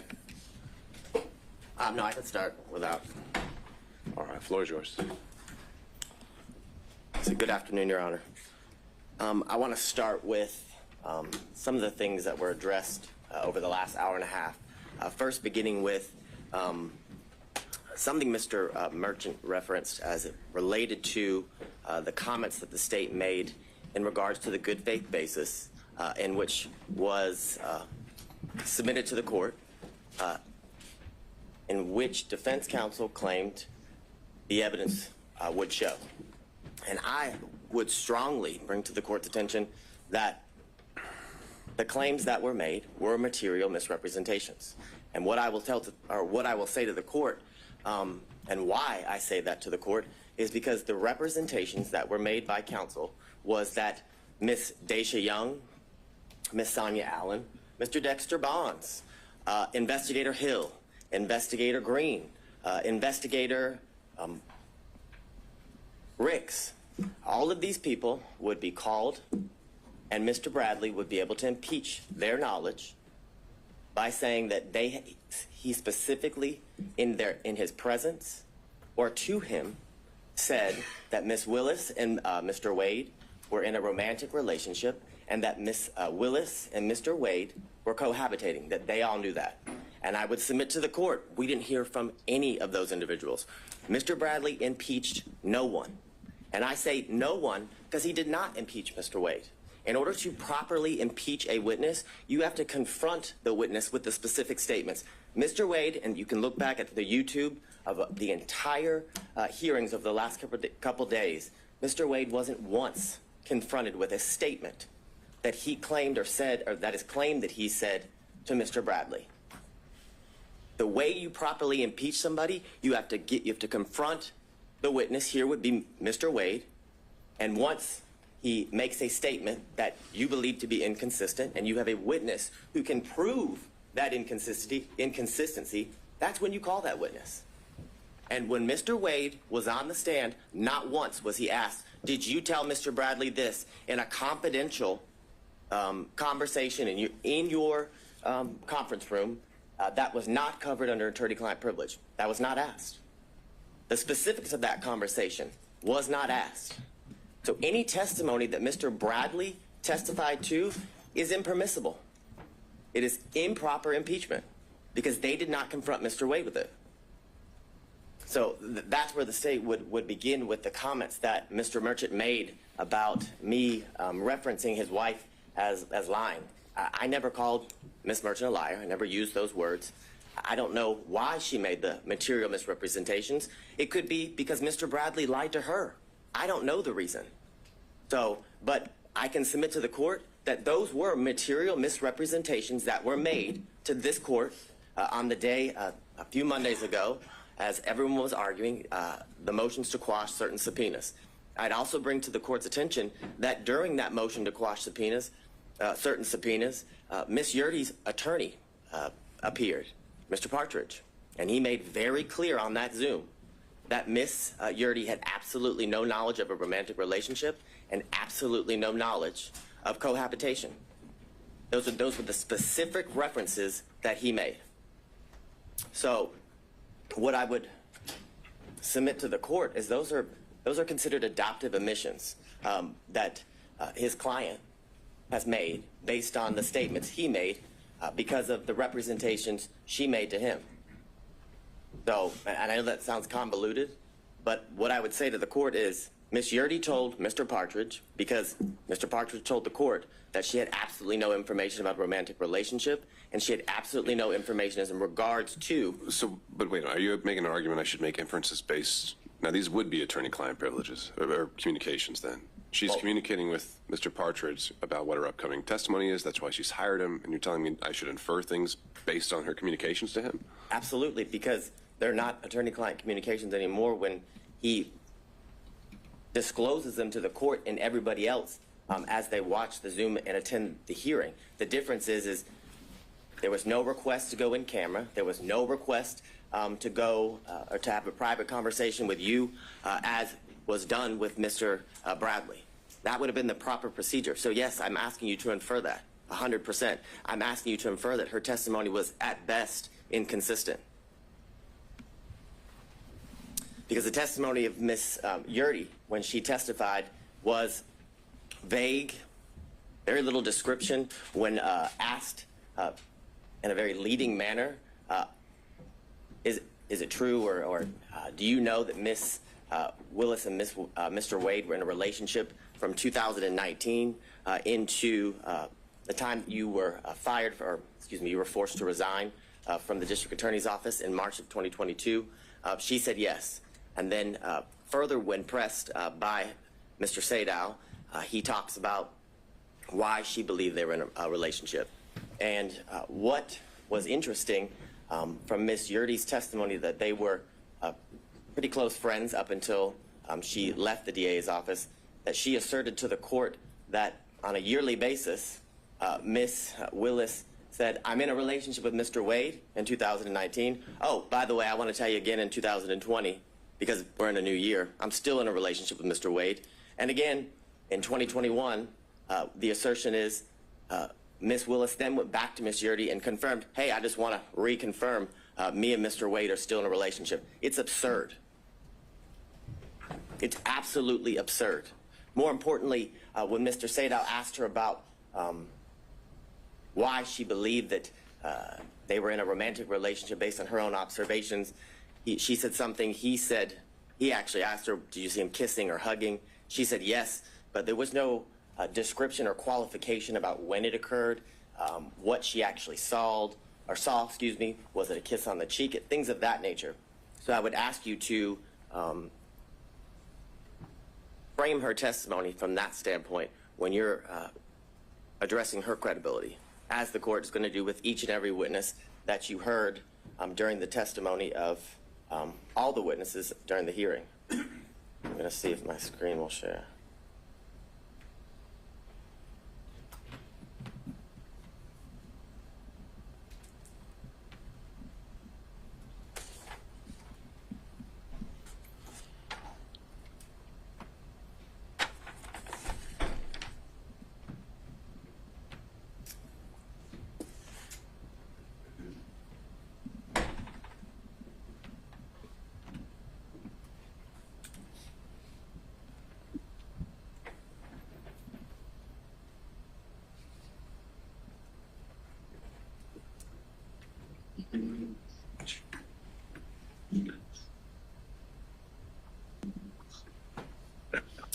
Now, I want to talk a little bit about the standard and the burden here in this instance as it relates to defense counsel and the claims that they have made in the motion to disqualify. And as I was doing a whole lot of research, I came upon this law review article from Cornell scholarship reading or publication.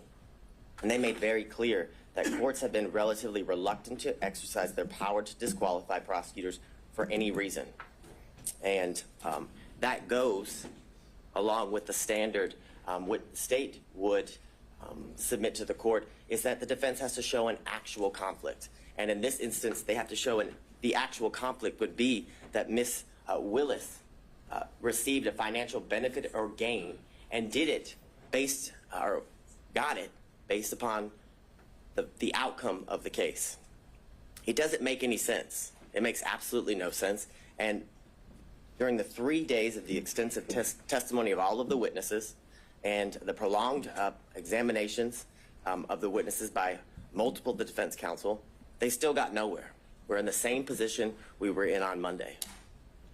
The same assertions that were made on Monday have no answers today as we're before Your Honor. They were not able to provide any evidence as to, or to the contrary of Ms. Willis and Ms. Wade's assertions of when their relationship began. There's absolutely no evidence that contradicts that the relationship did not begin later than or around March of 2022, Your Honor.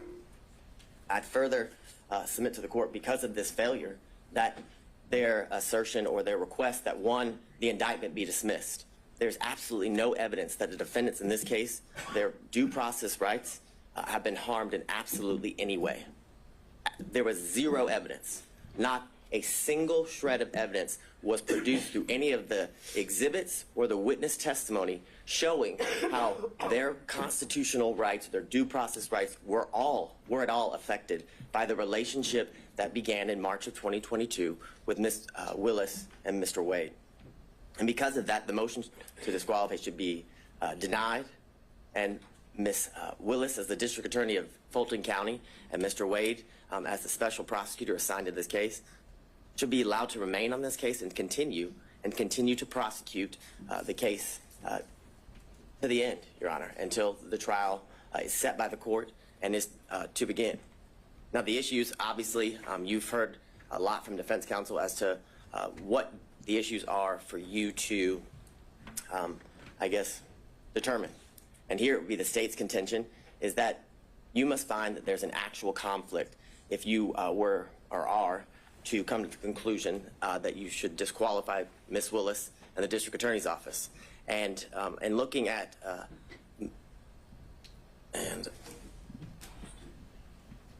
what, I think you're talking about Mrs. Ventura? It's McGlynn v. State, McGlynn v. State, 342 Georgia Appeal 170. It's a 2017 case. In that case, as it talks about the standard of proof that the defense, or the burden that the defense must show and go to show an actual conflict, is they say it's a high standard of proof, which is definitely not a preponderance of the evidence, which is a much lower burden for any party who's trying to meet that standard of preponderance. But it's clear that what the standard is that is a high standard of proof for both when determining whether there's an actual conflict and when there's forensic misconduct that is found, Your Honor. And I want to go through some of the cases that defense counsel has referenced, as they argued here today and in their filings. And I guess the bright line standard, or the standard and the grounds for which disqualification is appropriate for Your Honor to be determining in all of the cases as it relates to disqualifying the elected district attorney is you either find that there's a conflict of interest or that there's been some sort of forensic misconduct. Those are, I guess, the two areas that Your Honor that is in your purview when you are looking to resolve an issue regarding disqualification. Now, in a recent case, Lee v. State, which is 224 Georgia, Lexus 31. It's a February of 2024 case here out of our appellate courts. And in that case, Justice Pinson wrote that a trial court did not abuse its discretion by failing to disqualify an assistant district attorney absent an actual conflict of interest. And that is the case that was ruled on by the Georgia Court of Appeals about a month ago, Your Honor. Now, the cases in which defense counsel have relied on in their briefs and here today, I would submit to the court the cites are misleading, many of them are inapplicable, and some of them actually support the state's position. And what I would say to you is that the defendants, in many instances, combine language from the multiple cases and kind of what I would say is misstates the law as it relates to what the law or what is required in order for an elected district attorney and their office to be disqualified. And what I would submit to the court is... Let's go back to that. Show me how. Yes. Show you how. So I think the first one they cited was battle versus the state. Certainly a conflict of interest or the appearance of impropriety would be the grounds of disqualification. Well, there are a number of these cases that seem to exclusively rely on the appearance of impropriety. right. So they acknowledge that there's some ambiguity here, that sometimes Whitworth gets cited to Ventura, and we've got this quote that comes up where it's just they only cite to an actual conflict that must be involved.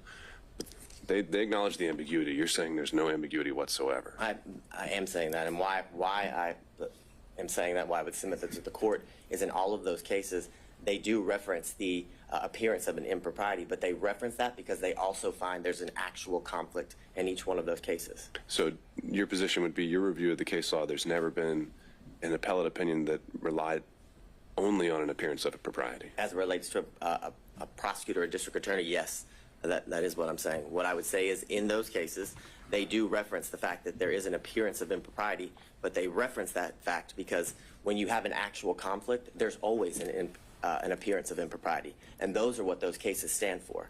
And I guess that is the main example of what I reference as they kind of combine the language from separate and different cases and tell you that the standard is an appearance of impropriety. And I would submit to the court that is not the standard. And in my first reading, like Your Honor, I did notice that the cases each reference the appearance of impropriety, but also that that appearance arose from the fact that the court found an actual conflict in each one of those cases. So I won't belabor the point in going through all of the cases that the defense had cited, but what I would submit to the court in reading those cases is that I found that they kind of fell into 5 categories, that some that didn't concern disqualification at all, some that determined or that were about, I call it divided loyalty, which is a conflict that arises from representing becoming a prosecutor and then having represented the defendant prior to becoming a prosecutor, and then whether there's an actual personal interest in the outcome, and then others talk about whether the defendant was denied a fundamentally fair trial at the conclusion and of the case after conviction.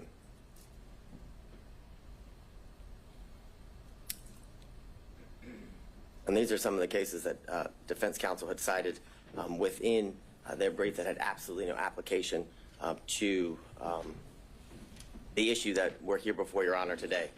The first, McIver v. State, has nothing to do or has nothing related to the disqualification of anyone. I mean, I think some of these are just relating to kind of aspiring for broad language about standards to prosecutors. So point taken there. But if there are more... All right, keep going.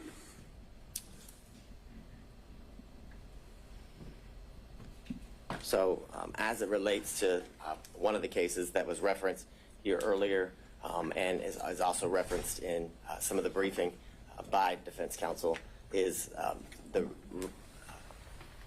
Regested v. State, which is 287 Georgia 542, and all of the cases that fall under this, what I would call category, is about a attorney who formerly prosecuted a defendant in I guess the same type of case or the same case or similar charges, and that would be why the courts the courts found that disqualification would be necessary because of the relationship that existed between the former client and the now person who's being prosecuted, Your Honor.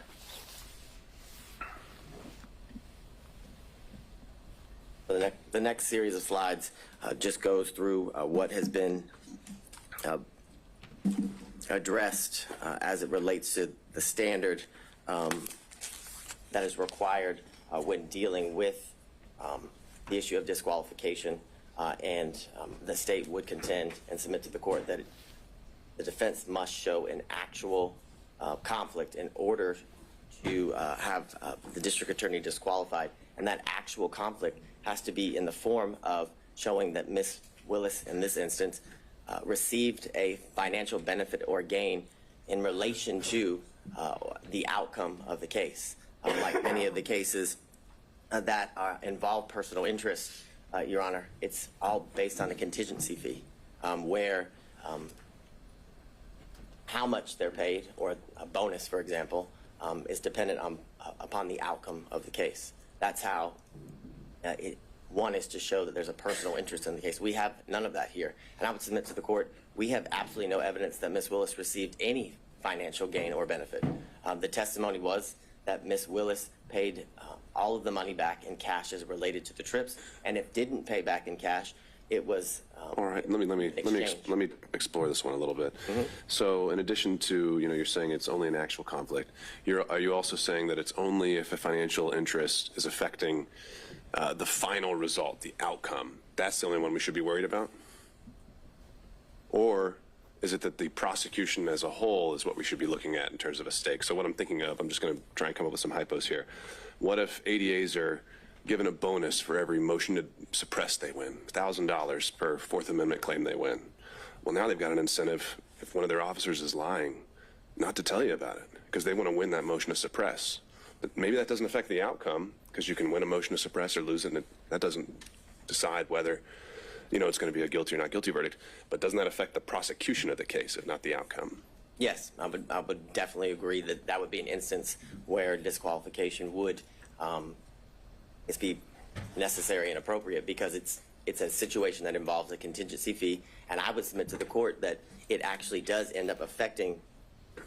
It could, based on how important the motion to suppress is, right? But if it's some immaterial, I don't know. But I guess, so you're saying it's maybe not so much just whether it's a guilty or not guilty dismissal, no pros at the end of the day.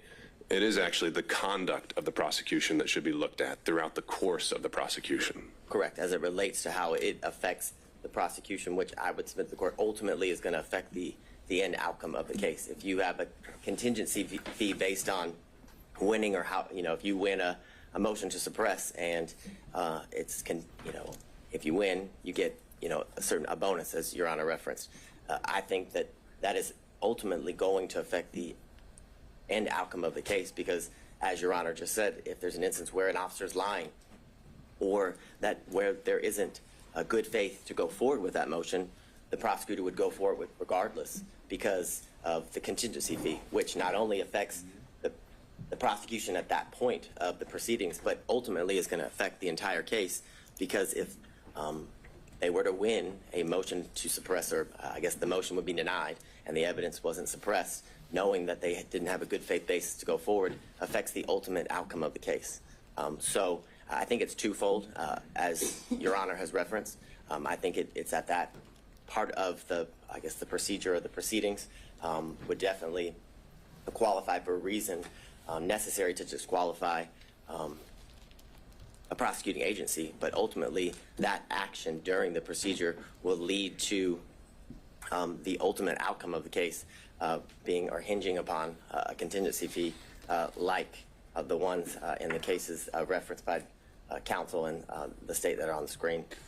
So getting into the language again, what you just had up there with greater amusements and amusement sales. Greater amusements is one of those. You refer to the appearance of conflict as dicta. Why do you think that's dicta? I think the quote from that one is, it guarantees at least the appearance of a conflict of interest. Why is that dicta? It seems very central to the holding in the case. Because I don't disagree with Your Honor, but in that case, an actual conflict was found, and the appearance. They didn't find that. I would disagree with Your Honor. My reading of the case is that an actual conflict was found, but because of that actual conflict, an appearance of impropriety was seen, and that's the reference, or why the state referenced that case in relation to the argument that an actual conflict is required.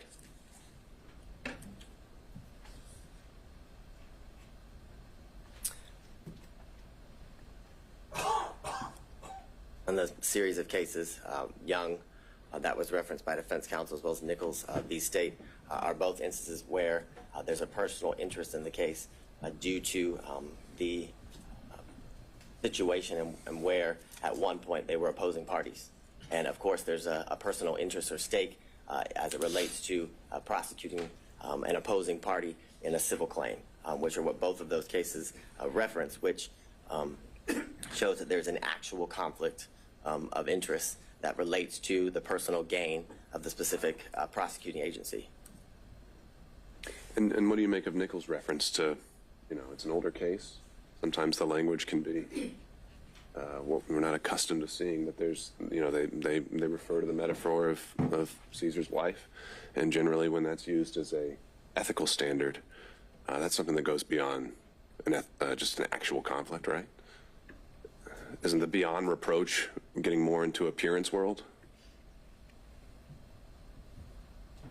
Is it getting beyond? No, isn't getting into the appearance aspect of things when we're talking about Caesar's wife. But I think it goes beyond that based on the language of the holding in that case, where it literally says that the individual had a personal interest in obtaining a fee by forcing a settlement in the civil case and using the criminal case as leverage. So that's not an appearance of impropriety. That is an actual conflict of interest, in which arises because of the individual's personal stake in the end outcome of the case, Your Honor. So that's how I would differentiate, I guess, the representations of defense counsel as it relates to the standard or the burden that must be shown, and why the state would submit to the court, and the most recent ruling out of the Georgia appellate courts that an actual conflict is required to be shown.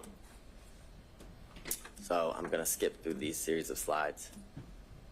You've heard all about Whitworth.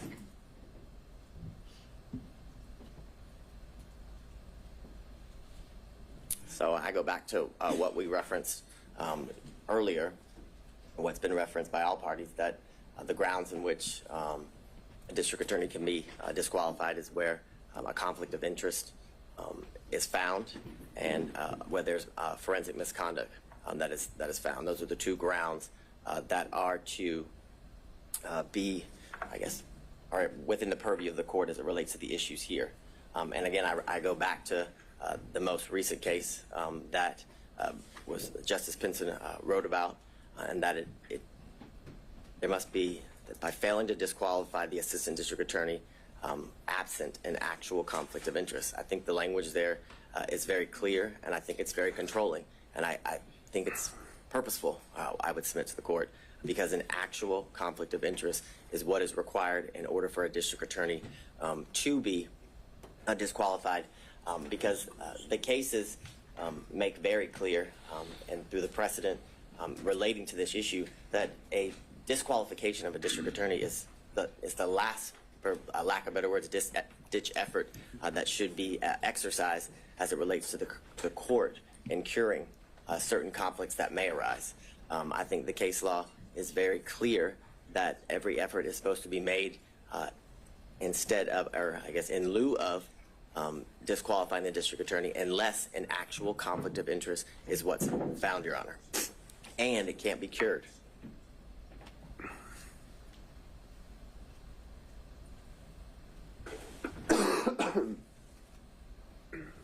So what I would reference to the court, as was brought up earlier in Lyons v. State, 271 Georgia 639, a 1999 case where it talks about a theoretical or speculative conflict will not impugn a conviction, meaning that speculation, conjecture, things of that nature, assumptions are not enough for anything to arise to an actual conflict. And what I would submit to the court as well, that goes to the fact that what has to be shown is an actual conflict. If it's speculation. Is there any qualifier there, though, that's in a post-conviction context? So we're talking about, competent evidence. We're obviously in a pretrial phase here. I've wondered how much import to give that sentence when we're in a pretrial realm. That's assessing whether to overturn a conviction, and usually that's kind of an entirely different standard where we assess as a totality: was there a fair trial? Is there harmless error? I know there's no harmless error when it comes to disqualifications, but just a thought. If you have any reactions. Well, I think what Your Honor said is pretty on point in the sense that if it's found that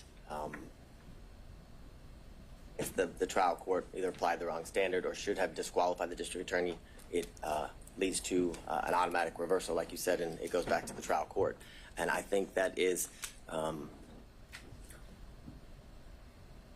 very enlightening in the sense that that's only done if an actual conflict is shown, and the fact that it can't just be theoretical, speculative, or assumptions that would lead to the appearance of impropriety, the appearance of a conflict that would lead to I guess I'm borrowing kind of from, as we've been doing in the other pretrial motions, special demurrers seem to get different treatment pre-trial and post-trial. Post-trial, they get more of a pass unless you can show some issues, and I'm wondering if that same principle applies here with disqualification. Well, and but I don't have the answer to that. Well, what I would also say, and I don't remember the exact line, but I know there in Judge McBurney's order, he does address some of the concerns as it relates to the standard as it is applied post-conviction versus pre-trial during pre-trial issues. And what I would say to the court is that. So you're citing that in support? Because I didn't think the state was all that pleased with the analysis he applied. Well, what I'm citing. Legal analysis, that is. Well, I'm citing what you specifically referenced as to the standard that is to be applied pre-trial and post-trial, whether it makes a difference.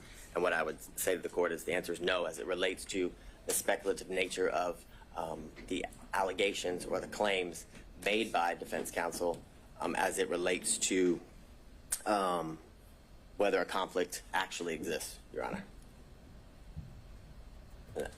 What I can't do at the moment is point exactly to the page at the end of the state's argument. I can give you the page number as it relates to Judge McBurney's order. I think I know what you're talking about, the footnote where he references the appearance standard. Yes. All right, I'm looking at it. Further, in Lamb v. State, 267 Georgia 41, on page 42, it's a 1996 case where the court says, nevertheless, the conflict must be palpable and have a substantial basis in fact. A theoretical or speculative conflict will not impugn a conviction which is supported by competent evidence. Now, I understand as it relates to the post-conviction factor or the status of the case being in post-conviction based on Your Honor's earlier inquiry, but I would submit to the court that as it relates to the issue of disqualification, that the standard is the same whether it's post-conviction or pre-trial. In Bloomfield v. Bornstein, which is 247 Georgia 406, it's a 1981 case. In that case, it says the appellees have not shown us a case where a per se rule was applied to disqualify an attorney on the basis of an appearance of impropriety alone.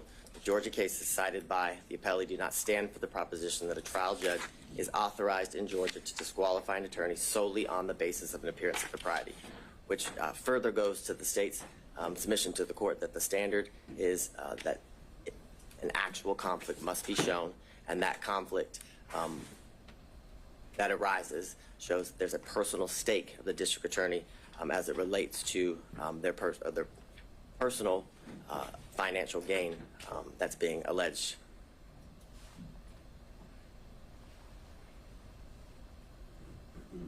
So in the case that's been referenced by all parties here today, Whitworth v. State, 275 Georgia, Appeal 790, It's a 2005 case. In that case, it says Whitworth's complaints are largely based on speculation and conjecture.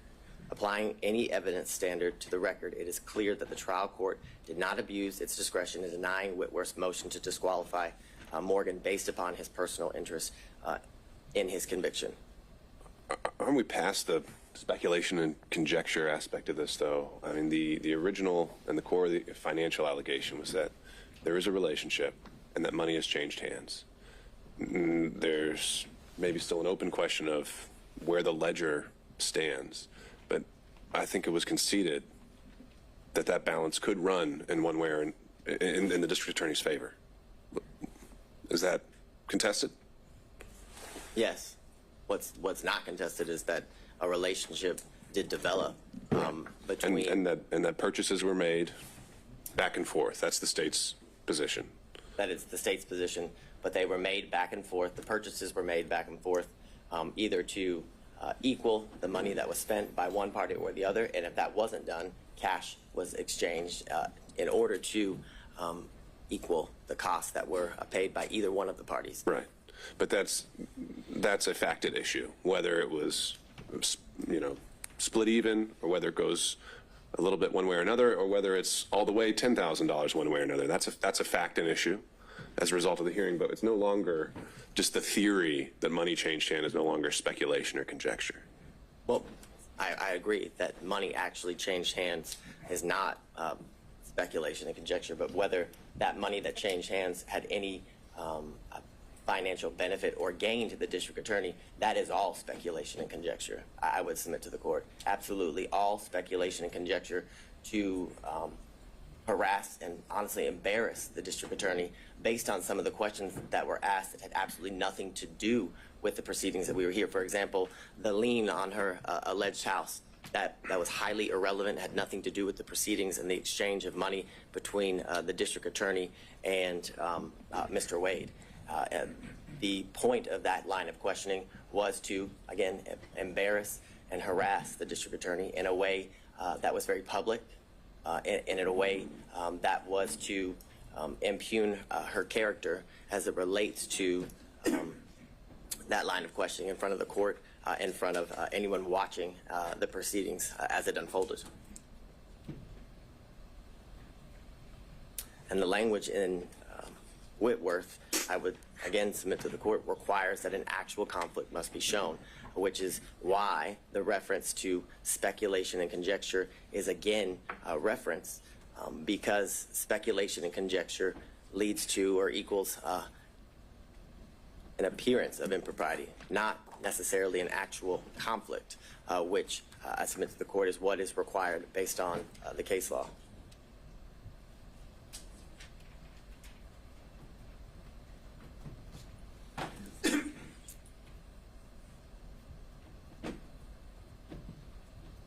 So in State v. Sutherland, which is 190 Georgia Appeals 606, it's a 1989 case, and it says, while the prosecuting officers should see that no unfair advantage is taken of the accused, yet he is not a judicial officer. Those who are required to exercise judicial function in the case are the judge and the jury. The public prosecutor is necessarily a partisan in the case. If we were compelled to proceed with the same circumspection as the judge and jury, there would be an end to the conviction of criminals, which goes to the premise that the appearance of impropriety is to apply to judges, not prosecutors. Because if that standard was to be applied in the manner in which the Sutherland case is referencing, then there would never be a criminal prosecution, because the state is always going to appear biased as it relates to getting justice for the victims or righting the wrong as it relates to the crimes in which the defendant is been indicted or accused of.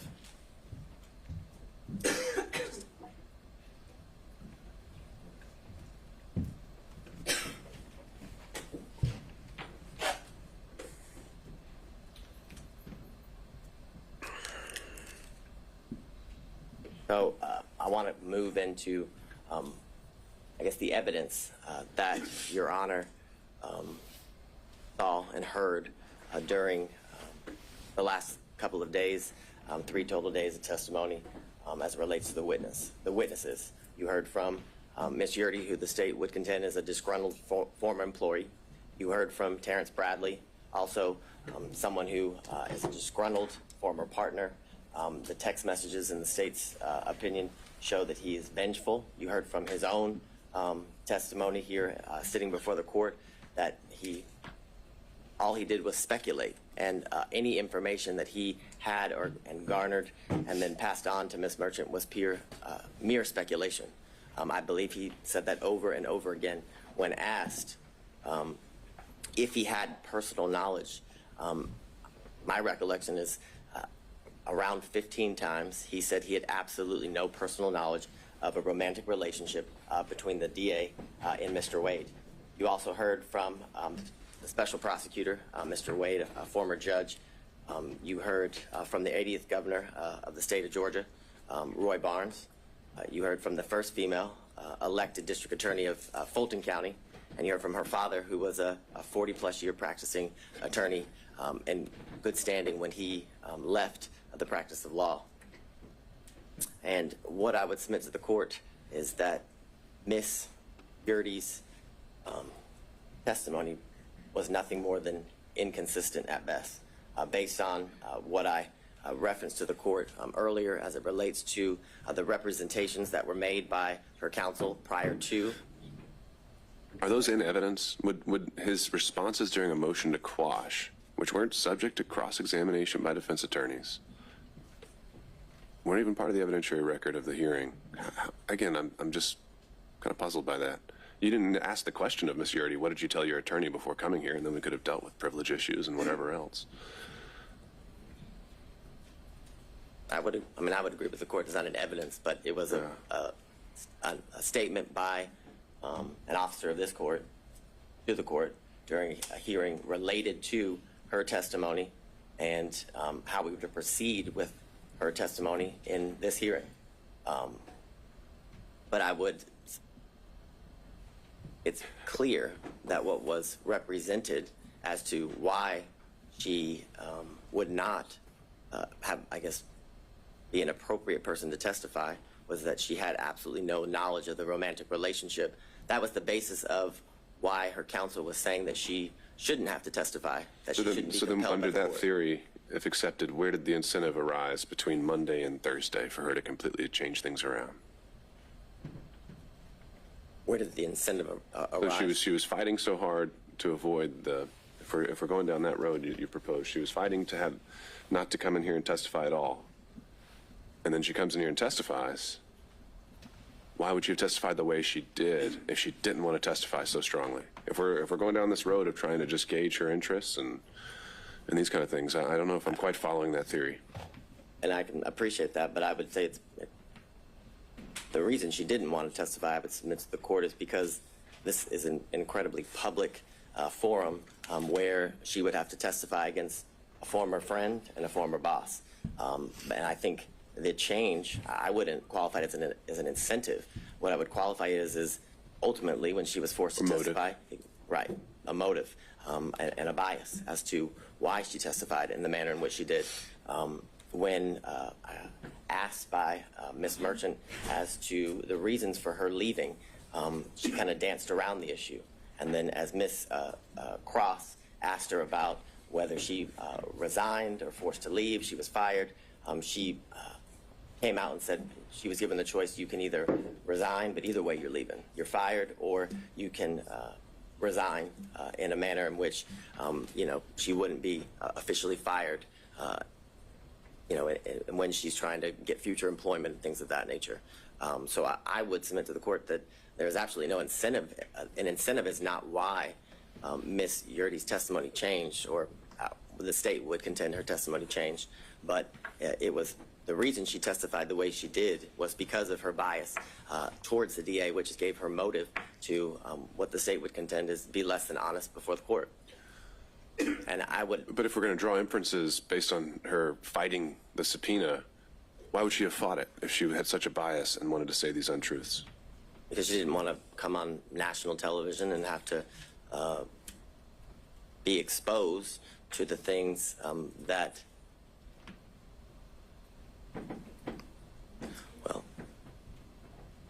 I don't know anybody who wants to testify before a court in a normal trial, a normal proceeding, but one of what I would qualify in this high profile of nature, where everybody would be able to watch and learn what she has to say as it unfolds in the courtroom.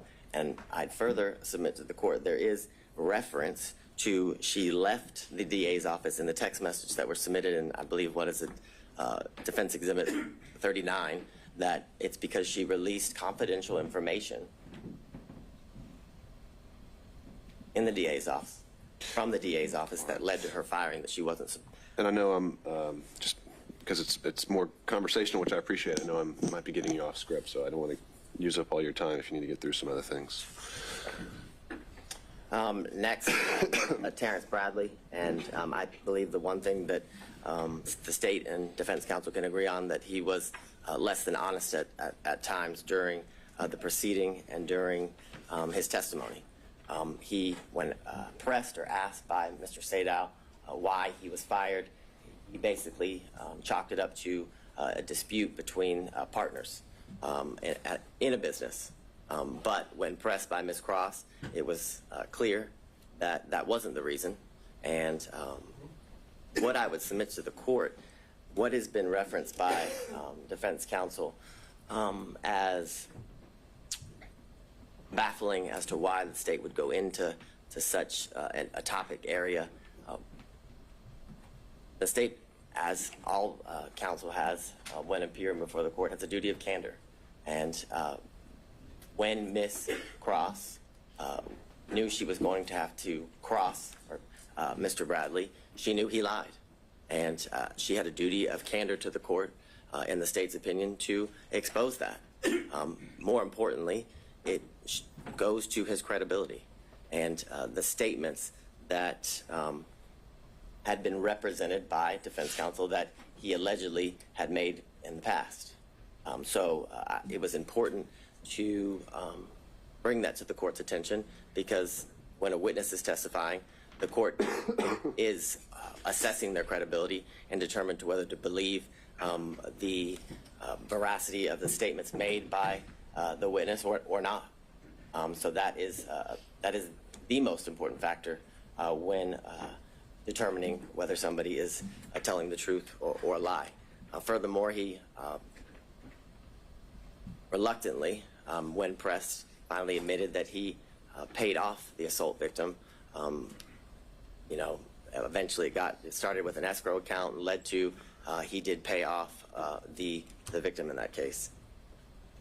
He testified over a span of 3 days, and like I referenced to the court, he must have said 15 times that he had no personal firsthand knowledge as it relates to the relationship between Ms. Willis and Mr. Wade. More importantly, when pressed by counsel, he could not pinpoint a time in which he knew that the relationship occurred. There were many instances in which he described that very well could have fallen within the time frame that was testified and by both Ms. Willis and Mr. Wade as it relates to the relationship beginning or transitioning into dating in March of 2022 and into the end of the relationship in August or the summer of 2023. And as I referenced to the court, the statements that Mr. Bradley made, the state would contend are inadmissible hearsay as it relates to the statements that he was pressed and asked about what Mr. Wade told him, because Mr. Wade was never confronted with those statements. And in order for impeachment to be proper, he must be confronted with the specific statements that are alleged to have been made in order to impeach him. Again, Mr. Bradley had every motive to lie. I believe the text messages are kind of clear, are very clear as it relates to his disdain towards Mr. Wade, which due to the fact that he was expelled or exiled from a thriving law practice, and it was clear that the practice and Mr. Wade sided with the alleged sexual assault victim, which is clear he assaulted her due to the fact that he paid her off. As I referenced earlier, Ms. Merchant represented to the court that Mr. Bradley had personal firsthand knowledge basically of it all, of everything, and that he would be able to basically be an impeaching machine. I think Your Honor referenced him as the star witness when you were addressing the claims that were made by Ms. Cross in relations to Ms. Merchant's representations to the court. And what I would submit to the court is that all Mr. Bradley's representations as it relates to whether or when the relationship between Ms. Willis and Mr. Wade began, and whether they cohabitated, because that was a promise that was also made, that he would be able to impeach the investigators as it relates to cohabitation, was mere speculation, gossip, and innuendo. And this is, Your Honor. The impression I got, and we can correct this while we're all here together, is that Mr. Bradley directly overheard a statement from each of these individuals that they could be impeached with. Ms. Merchant, is that accurate? Directly overheard. Which ones are we talking about specifically? Well, essentially, that kind of seemed to be all of them. You had said Allen, Bond, Young, and then the investigators, Hill, Green, and Ricks, could all be directly impeached by statements overheard by Mr. Bradley. Yes. In reference to your question, the unequivocal answer was yes. And when Your Honor is looking through the text messages, I would submit to the court that the text messages don't even say or indicate what was represented to the court in relation to the good faith basis for this motion to disqualify as it relates to the testimony of and the ability to impeach witnesses through Mr. Bradley. What's been referenced by all counsel is Mr. Bradley's assertion of absolutely as it relates to whether the relationship existed prior to Mr. Wade's hiring. And the question in itself involves speculation, because it asks, do you think it started before she hired him? And he says absolutely. He doesn't say he knows. He doesn't provide any context as to how he knows. And in these text messages and through his testimony with the court, the source of his information was unclear. What I would say to the court, as to a lot of things, other than the one conversation that allegedly occurred between Mr. Wade and Mr. Bradley, and I would submit to the court that that conversation never occurred. That would be the state's contention. And how do we know that? We know that because that conversation was not confronted, or Mr. Wade was not confronted with that conversation. And that is evidence circumstantially, and I'd even say direct, as to that conversation not existing. Because based on the representation made by defense counsel, it would be clear that that would be a conversation that would have been relayed to, because it wasn't privileged, as Your Honor found, that would have been relayed to Ms. Merchant. And if that conversation happened, you better believe that would have been a conversation that defense counsel would have confronted Mr. Wade with and against. And the reason they didn't do that was because it didn't exist. Again, you heard from Mr. John C. Floyd III, the district attorney's father. As Your Honor heard, he was a well-respected member of the legal community for over 40 years. But the importance of his testimony was to provide the court with corroboration as it relates to the years leading up to the relationship that transitioned into dating between the district attorney and Mr. Wade. What he testified to is that he moved into her South Fulton home in 2019. The evidence of his moving into that home at that time was his Georgia driver's license, official government document. He further testified that not only did that just Ms. Willis and himself live at the South Fulton home, but that he often would see on numerous occasions the significant other of Ms. Willis that was not Mr. Wade. He referenced that that person had a nickname of Deuce, and that he kept a lot of his belongings in the garage of Ms. Willis. He specifically said He kept a lot of his disc jockey equipment, is how he referred to it when before the court. He made very clear that he had never seen Mr. Wade at the South Fulton home that is owned by Ms. Willis. He made clear that he lived in that home with Ms. Willis and Ms. Willis alone, other than her two daughters who would occasionally visit that home until after February of 2021. But what precipitated the soon move of Ms. Willis to what I would reference as safe houses for her protection was a protest that occurred before her home in February of 2021. He then expressed to the court that Ms. Willis moved in the spring of 2021, and that due to these threats that were taken very seriously, he had only seen his child 13 times. He said, in reference to the questions by defense counsel that were in a, and I'm just going to be straight up with the court, they were trying to make Ms. Willis a liar, what is how I would submit to the court, in the sense that she testified that she was concerned for her safety and her family's safety, which included her father and her daughters, and that Mr. Floyd remaining in that home kind of rebutted all of that, made it so it wasn't true.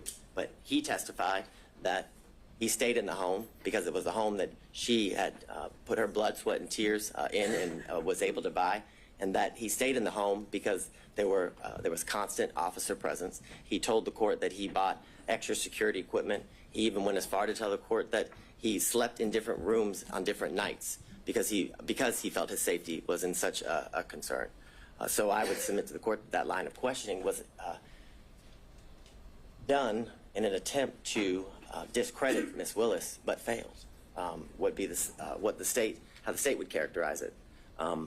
Then he testified about the first time that he did meet Mr. Wade, which is in 2023 here at the district attorney's office, and he talked about how he kept cash in his home and why Ms. Willis kept cash in his home. And what the court should take note of is the state didn't ask Mr. Floyd about the cash in his home. That came out through the cross-examination of defense counsel. So there was, I guess, an implication that Mr. Floyd only did so due through his preparation with the state and his hearing and seeing news articles and clips related to the testimony that had occurred prior to him. But I would submit to the court that it's telling that that information came out through questions that were asked by defense counsel, which gives credibility to the statements that were made. And he further explained as to why he taught his daughter to keep cash in the home as it relates to financial independence and having a safety net. It was further testified that he had multiple safes and that he gave Ms. Willis his first lockbox, or her first lockbox, for situations as she described when she was testifying.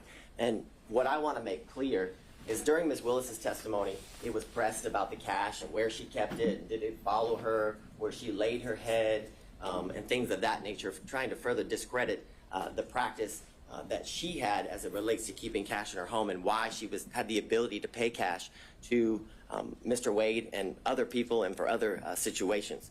And what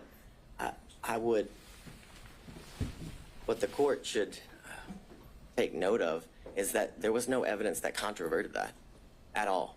Where was the evidence that controverted Ms. Willis's claim and practice of keeping cash in her home? There was none. In fact, the only evidence is it was substantiated through the testimony of her father, Mr. Floyd.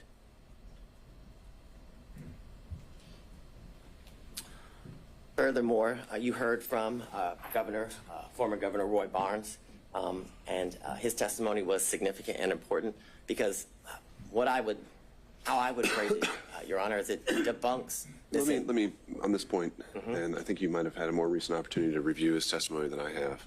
You say on the slide that she was the first choice to lead the prosecution. Was that actually his testimony, or was his testimony that he was asked to come aboard? Did he use the words that he was asked to lead? Yes, it would be that's my recollection, that he was asked to lead the prosecution. He was asked to he was asked to fill the position that Mr. Wade is currently in, which is the lead prosecutor. It was said in that way as well as it relates to the testimony of Mr. Barnes. So I think it would be very clear. My recollection is that he said lead, but what I can submit to the court, that I know he also said that he was asked to fill the position that Mr. Wade is currently filling for the state of Georgia, which is the lead prosecutor. At that time, as special grand jury prosecutor, right?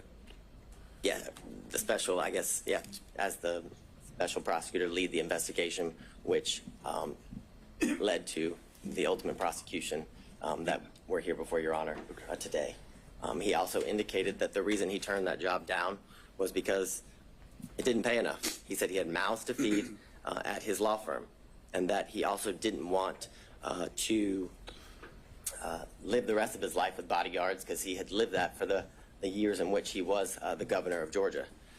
Furthermore, he confirmed the qualifications of Mr. Wade, which I still find it quite interesting and confusing as to attacking Mr. Wade's qualifications, in that it's almost as if Mr. Roman's counsel is asking that the state put a prosecutor on the case that she sees to be more qualified to attempt to convict her client.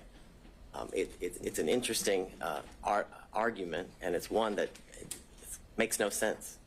Furthermore, if you were to believe the claims and allegations as it relates to Ms. Willis' personal stake in the prosecution, the receiving of financial benefits and gains, then you'd have to believe that she was also dating Roy Barnes, the former governor, and Gabe Banks, in addition to Mr. Wade, if she has this grand plan scheme in order to profit off of the prosecution of this case. Because that's what they're saying.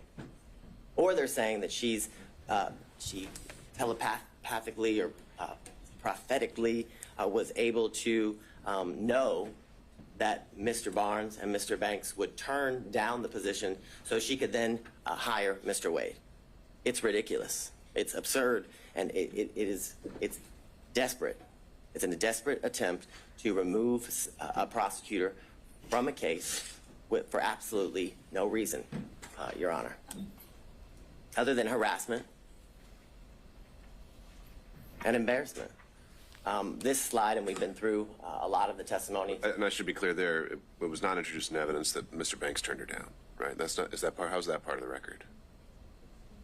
Well, I'd ask the court to take judicial notices, has been asked repeatedly. Unless the district attorney had testified to that. I don't recall offhand.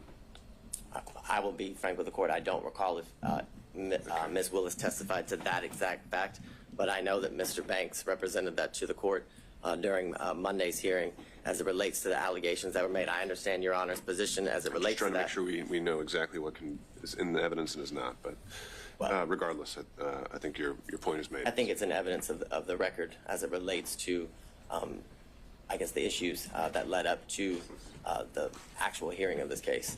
So I understand Your Honor's position, but it did come out during a proceeding that was prior to the actual hearing.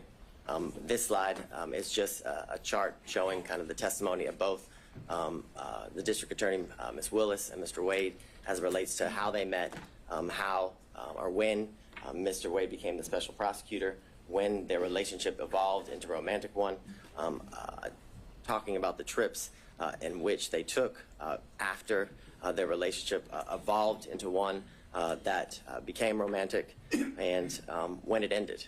And what, again, I would submit to the court is that those facts were consistent, and the only person who contradicted that when the relationship started was Ms. Yurdy.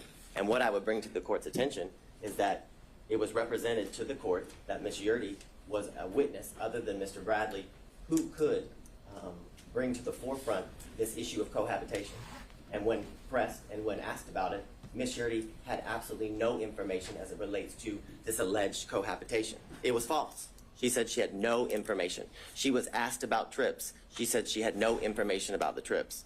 Yet, she's such a good friend that Ms. Willis confirmed each year that Mr. Wade and her continue to be in a relationship 2019, 2020, 2021, until their relationship ended due to her forced resignation and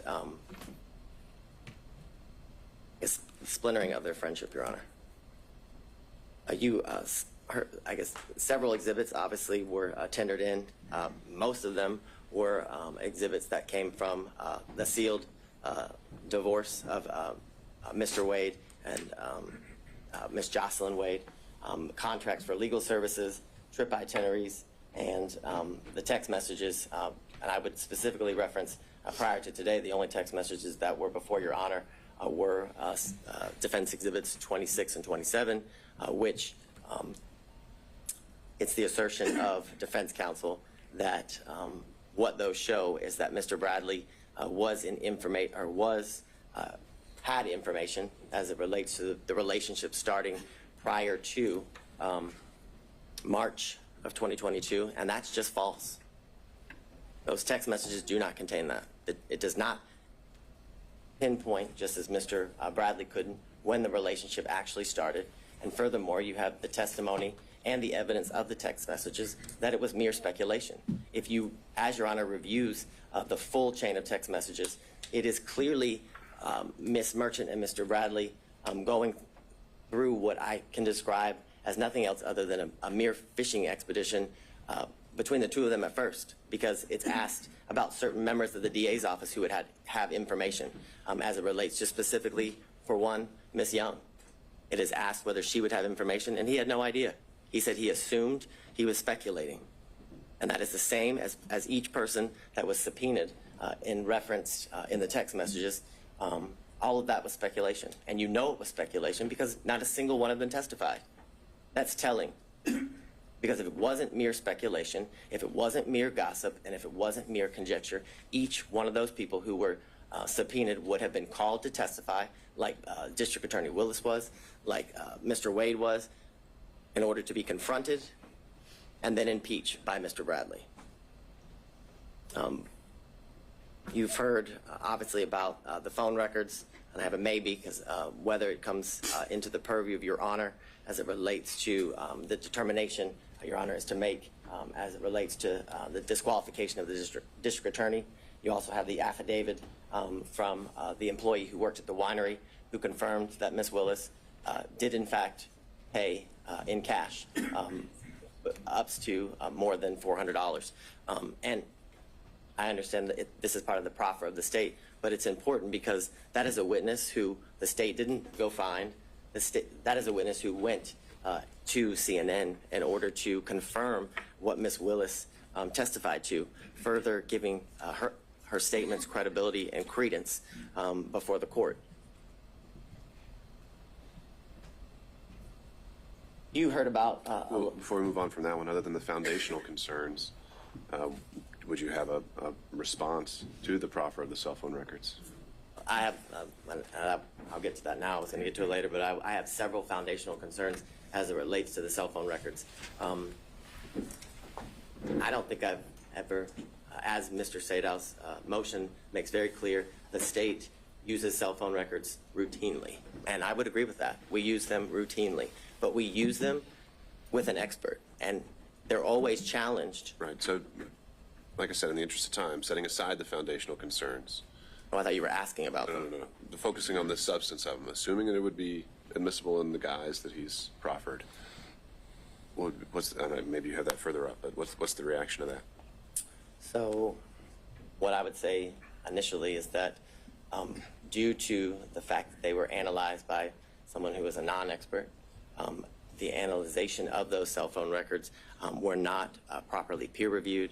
They were not, it's clear from the state's review that the normal practices that are used to check the use of which kind of data is being used in reference to the two specific dates, I believe it's September 10th and 11th and November 29th and 30th, the affidavit that is used to say that Mr. Wade remains at Ms. Willis's or in the area of Hateville. Because again, during the hearing, the address for the Yurdy condo never came out. It was just that it was the Hateville condo. The actual phone number for Mr. Wade was never established. And the documents that were provided to the state that were certified business records did not have a subscriber page. So we have no idea that the number belongs to Mr. Wade. Now, I understand Your Honor wants to look past the foundational issues, and I can appreciate that. But the foundational stuff is very important as it relates to the admissibility of the records. No doubt about that. But if somewhere, how they were able to survive those foundational concerns, do you have any reaction? Yes, I do, and I will skip forward so I don't. So what's interesting is that the records that were provided they start in January of 2021, and they go, I believe it's to November 30th, I think is what of 2021, the span of the records. And you heard from all of the witnesses, including Ms. Yurdy, that Ms. Willis did not move into the Hateville address until April of 2021. That was the testimony from all of the witnesses, April of 2021, and that she lived in her South Fulton home from when she met Mr. Wade in October of 2019 up until when she had to move. And the assertion by defense counsel is that Mr. Wade and Ms. Willis began a relationship right after they met in October of 2019. What's interesting and what's telling is that Mr. Wade's handset doesn't once appear in anywhere near the area of her South Fulton home, but they're dating, but they're in a serious relationship. And if you were to believe what the defense counsel says, that they have been in a relationship from October of 2019 up until she moves in April of 2021. So, a year and a half or so, but he never once enters the area of her home. But they want you to believe that that's a lie, which is why counsel for defense continued to press District Attorney Willis and Mr. Wade as to whether he had ever been to that South Fulton home. Well, this corroborates that that was not a lie, that he had never been to that home, and it's more than suspect if you've been in a relationship, as they claim, for all this time, but never once went to the house. So I think that's telling. What I would also bring to the court's attention in the state's initial review of the records, that from January of 2021 to March of 2021, those times when Ms. Willis did not live again at the Hateville address, she didn't move there until April of 2021, that his handset appears in that area 23 times. Sure. How do you reconcile that with his testimony that was alluded to, I think, by opposing counsel, the reasons he gave for being in the area? Well, would those line up to 23 times? I think, well, I didn't give too many reasons for being there, right? Well, I think that's the point. I would say yes, that is the point. He referenced that that's an area that it was not uncommon for him to be in, and clearly that is the case because Ms. Willis didn't live in that area.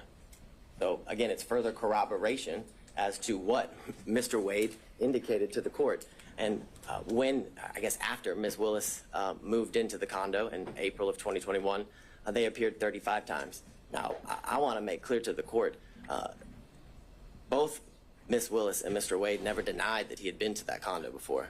The specific testimony that was elicited by Ms. Willis and Mr. Wade was that he had never laid his head, was the direct quote, at that condo, which these records don't prove that he laid his head anywhere. If you were to believe the analysis, or if you were to give credence to what the non-expert says as it relates to Mr. Wade's handset in September and November for the 3 to 4 hours that the phone is alleged to have remained, that doesn't disprove anything that was testified by both Mr. Wade and District Attorney Willis. It was that he visited there. The specific hours of their visits was not something that was pursued during the questioning of both of the parties. So what I would also submit to the court is that if you look at the days as it relates to in September and November, the use the type of information that is used to make the plots for the longitude and latitude of the handset is data records. It's not voice records. It's not SMS or text messages. It's data records. And it is not uncommon for an expert to testify as it relates specifically to AT&T records that that actual data record is unreliable as it relates to the location of the handset due to the type of information that it is, that it's data. It's not the voice and the SMS, which I know, Your Honor, as has been referenced, was a prosecutor not only here in this county, but for the federal government where this kind of information is commonly used. So in the comments that were made by the court, it was clear that you understood and understand the use of cell phone records as it relates to put somebody in an area, and again, not in a specific location. I'd also bring to the court's attention as it relates to the validity of the affidavit and the analysis done by the expert that was hired by Mr. Sadow, is that not once does it reference the fact that AT&T records commonly have duplicate and triplicate entries within the call detail records. That is something that is commonly seen, and that is something that is seen in these records. And that is something that leads to the incorrect number of times that has been alleged that Ms. Willis and Mr. Wade were in communication through text and voicemail. And I'd also submit to the court that that number doesn't prove anything again, doesn't prove that anybody's in a relationship. It proves that they were in communication with each other. And I think Your Honor can use your own life experience as it relates to people you work with or friends that you are close with, and the number of times that you make calls to any of those people. I can submit to the court that I have a friend who I have been friends with for 15 years, and she worked in the office previously with me. And based on our professional relationship and our personal relationship, the friendship that we had had and still have, that we talk 30 times a day. So and that doesn't mean we're in a relationship. So the assertion that the number of times that Ms. Willis and Mr. Wade have spoken to each other, whether it's through text message or phone, it has no validity as it relates to them being in a relationship. What I would submit to the court is that what was shown through all of the evidence was that there's been a true cost to Ms. Willis as it relates to her life, that she had additional expenses that she had to endure because of her position, in the sense that she told the court that she had a mortgage, but on top of that mortgage, that in a house she didn't live in anymore, she had to pay for a safe house, that her home was vandalized, and there were racial epithets and sexual bigotry that were spray painted onto her house. The concern of her safety in her life is something that was testified to, and the fact that this job has led to the isolation and separation of her from her family and friends, which was given credence, and the credibility of those statements were provided by her father, Mr. Floyd, that he had only seen his daughter 13 times since all of these instances occurred. The full nature of the statements and the falsehoods that, for example, in these text messages that were purposefully leaked to the media as it relates to Ms. Willis's daughter, subjecting her position in school, that she flunked out of college, which isn't true, which in fact she has graduated from an HBCU. But what's been leaked to the media is the fact that she flunked out of school and someone other than her father moved her, which again, the validity of which was never shown. And all the while, Ms. Willis, facing these costs, has been able to continue to do the work unrelated to this case, which is shown in the fact that Atlanta's murder rate and violent crime rates have decreased while she has been in office.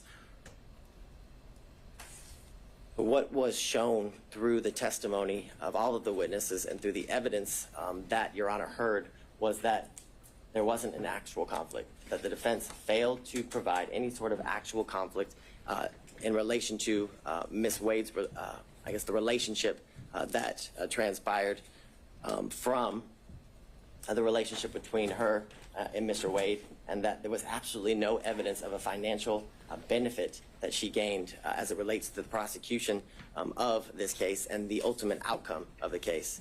The corroboration of all of that is the things that Your Honor is very much aware that she could have, I guess, financially benefited from, stretching out the case, for lack of better words, by the special grand jury recommended that 39 individuals be indicted. But through her sifting through the special grand jury's report and all of the evidence with the team that indicted the case, they only went with 19 of the defendants, which had she gone with all 39, based on the defense counsel's assertions, would have given her the opportunity to certainly find these financial gains that are claimed through the allegations of defense counsel. More importantly, why would Ms. Willis repeatedly ask this court to set a trial date as soon as possible if her motive in prosecuting this case was to continue to financially gain as alleged from the prosecution of this case? It doesn't line up. It doesn't make sense. And it doesn't make sense for a reason, because it doesn't exist. More importantly, this office has multiple RICO and as well as large-scale cases like this one, and much larger. And they also have, there's a lot of high-profile prosecutions. If Ms. Willis's ultimate goal by hiring Mr. Wade was for her financial benefit, then she would put Mr. Wade on every single one of those cases. So she could certainly revel in the riches and lavish lifestyle that has been referred to by defense counsel, which there's been absolutely no evidence of. The evidence was she stayed at a DoubleTree in Napa, a DoubleTree. I don't know that to be a lavish hotel. Most people, when they go to Napa, if they want to lavishly experience Napa, stay at the Ritz-Carlton, the Four Seasons, things of that nature, not a DoubleTree. So the allegations and assertions that Ms. Willis was living the lifestyle of the rich and the famous is a joke, absolute joke. As it relates to what you heard, and the secondary issue is the forensic misconduct. And for lack of better words, what has to be shown is that the statements that were made by Ms. Willis related to the prosecution of the case and ultimately the guilt or innocence of the defendants. And we have none of those statements. There's been no evidence. Nothing has been provided to Your Honor as it relates to Ms. Willis's specific statements made about any of the defendants and in relation to the guilt or innocence of any of the defendants. I forget which defense counsel referenced the fact that she said she had a 95% conviction rate. Well, what Ms. Willis's job is to instill confidence in the community as to how well she is doing as it relates to her constitutional duties. And that was exactly what was done when she referenced that she had a 95% conviction rate from the previous year that she was serving as a district attorney. More importantly, it's been the allegations about race and religion being imputed in her speech, and those comments were directed at the defendants at this table. And if you listen to the speech, those comments are directed at two elected or political officials. I believe it was Marjorie Taylor Greene and Ms. Bridget Thorne, who is a member of the Fulton County Board of Commissioners here. She specifically used their names. I don't know that they, and my knowledge is they're not supposed to be sitting at the table, and I haven't seen them in my work as it relates to this case, Your Honor. So those allegations that Ms. Willis committed forensic misconduct are, again, there's no validity to them. There's no evidence of them as it relates to any of those comments, which this is an issue that Judge McBurney has previously ruled on when these same allegations were alleged as it relates to extrajudicial statements made by Ms. Willis, and it involved a statement that the words fake electors were said by Ms. Willis, and he found there was absolutely no conduct that was impermissible as it relates to forensic misconduct.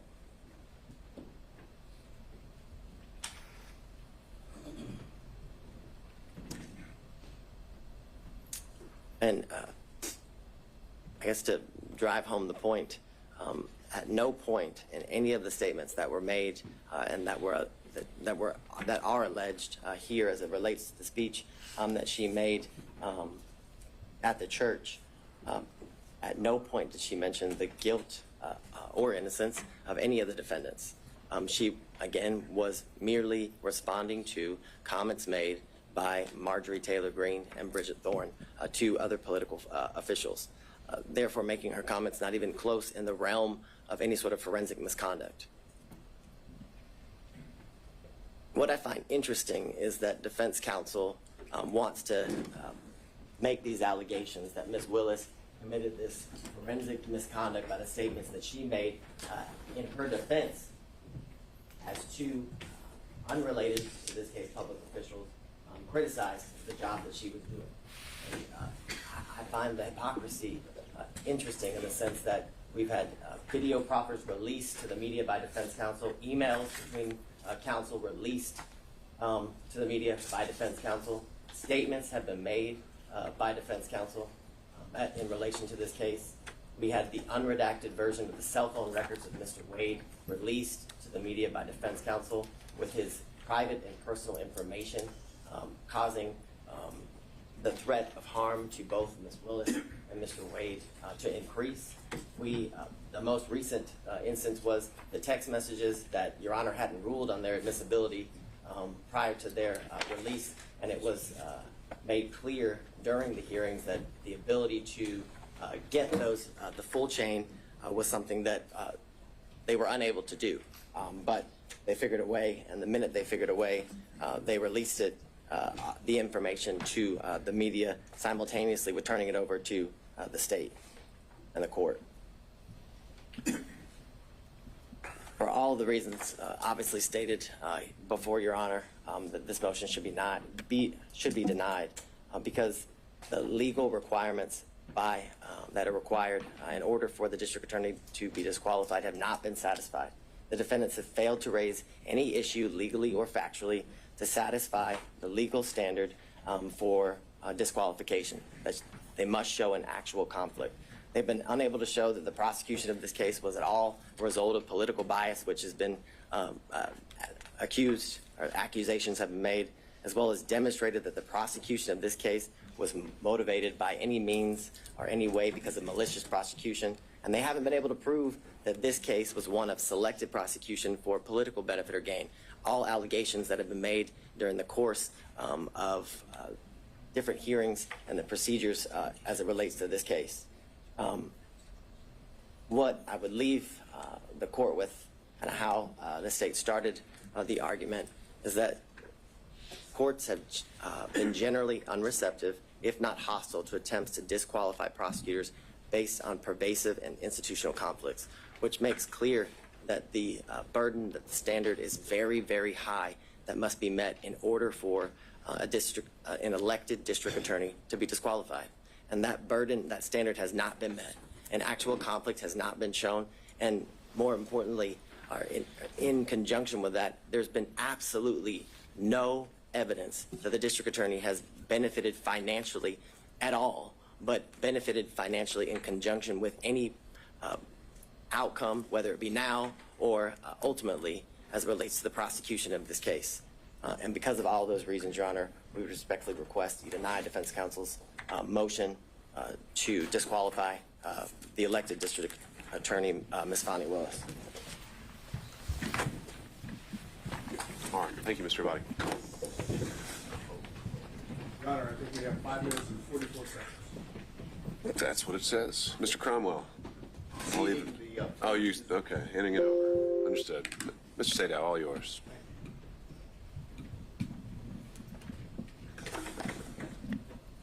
I'm going to do rebuttal, specific rebuttal.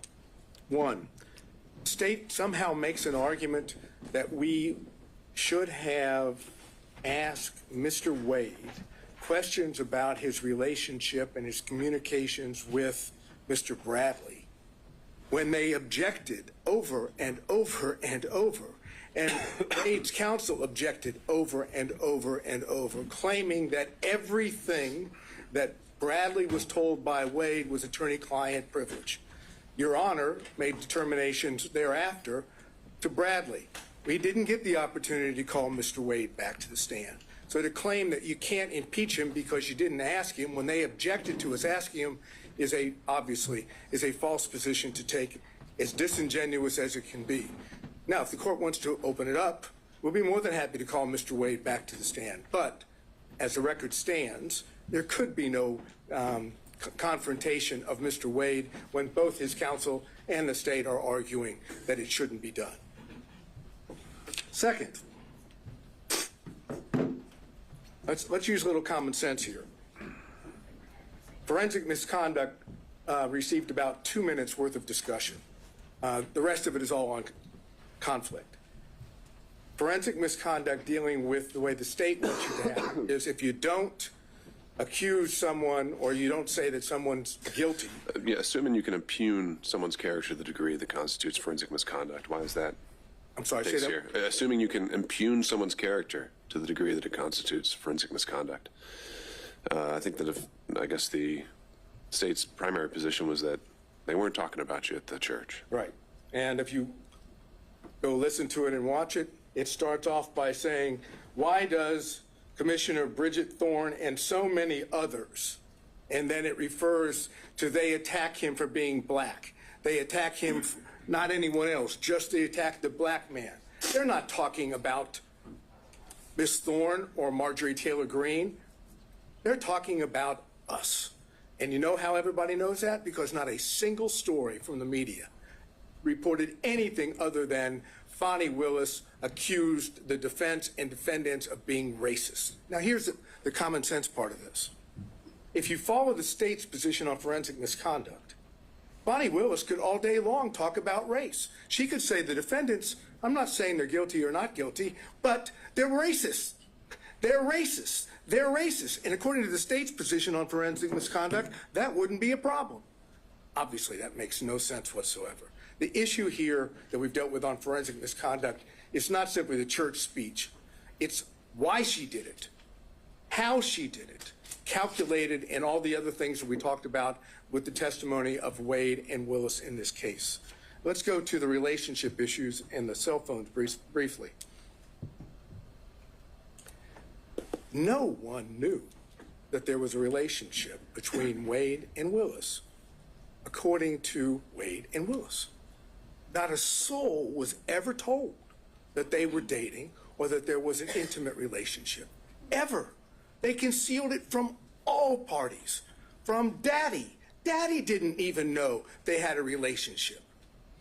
Suggest that somehow in the beginning of 2021, January to whatever it was into April, that they couldn't have met in Hapeville. They didn't meet anywhere that would allow the public to see them. That's the reason why they were meeting at Yertes, because no one else was ever there. Remember the testimony? Who else was there besides Mr. Wade and Miss Willis? Both of them agreed. No one ever went there except them. They didn't go to where Daddy was in Miss Willis's house because Daddy was there and Daddy would know. No other prosecutors knew. No one knows except who? The one person that knew was Bradley and Yerty. Yerty was the best friend at that time of Miss Willis, and Bradley was the partner of Wade. Now, the only way that the only way that Bradley can walk away from I have very little time, so I'll skip that. Let's go to something. Motive. That's an issue. Whose motive in this case is the strongest? Fani Willis, Nathan Wade. Because if they testify truthfully on every point, what happens if the relationship started before November 1st? They get disqualified. Who has the best motive of anyone to lie? They do. Who has the most at stake to lie? They do. Who wants to stay on this case for whatever the financial reason may be, they do. And All right. Thank you, Mr. Sato. There it is. All right. Thank you, everybody. I think has been very much made clear by the argument and the made today is that there are several legal issues to sort through, several factual determinations that I have to make, and those aren't ones I can make at this moment. And so I will be taking the time to make sure that I give this case the full consideration it's due. I hope to have an answer for everyone within the next 2 weeks. Until that point, if there are any other issues that come up, council can reach out, and we'll have an order posted on the docket. Thank you all. We're off the record.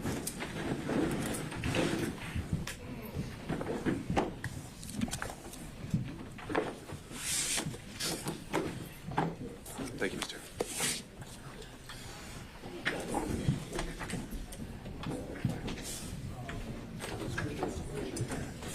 Bill.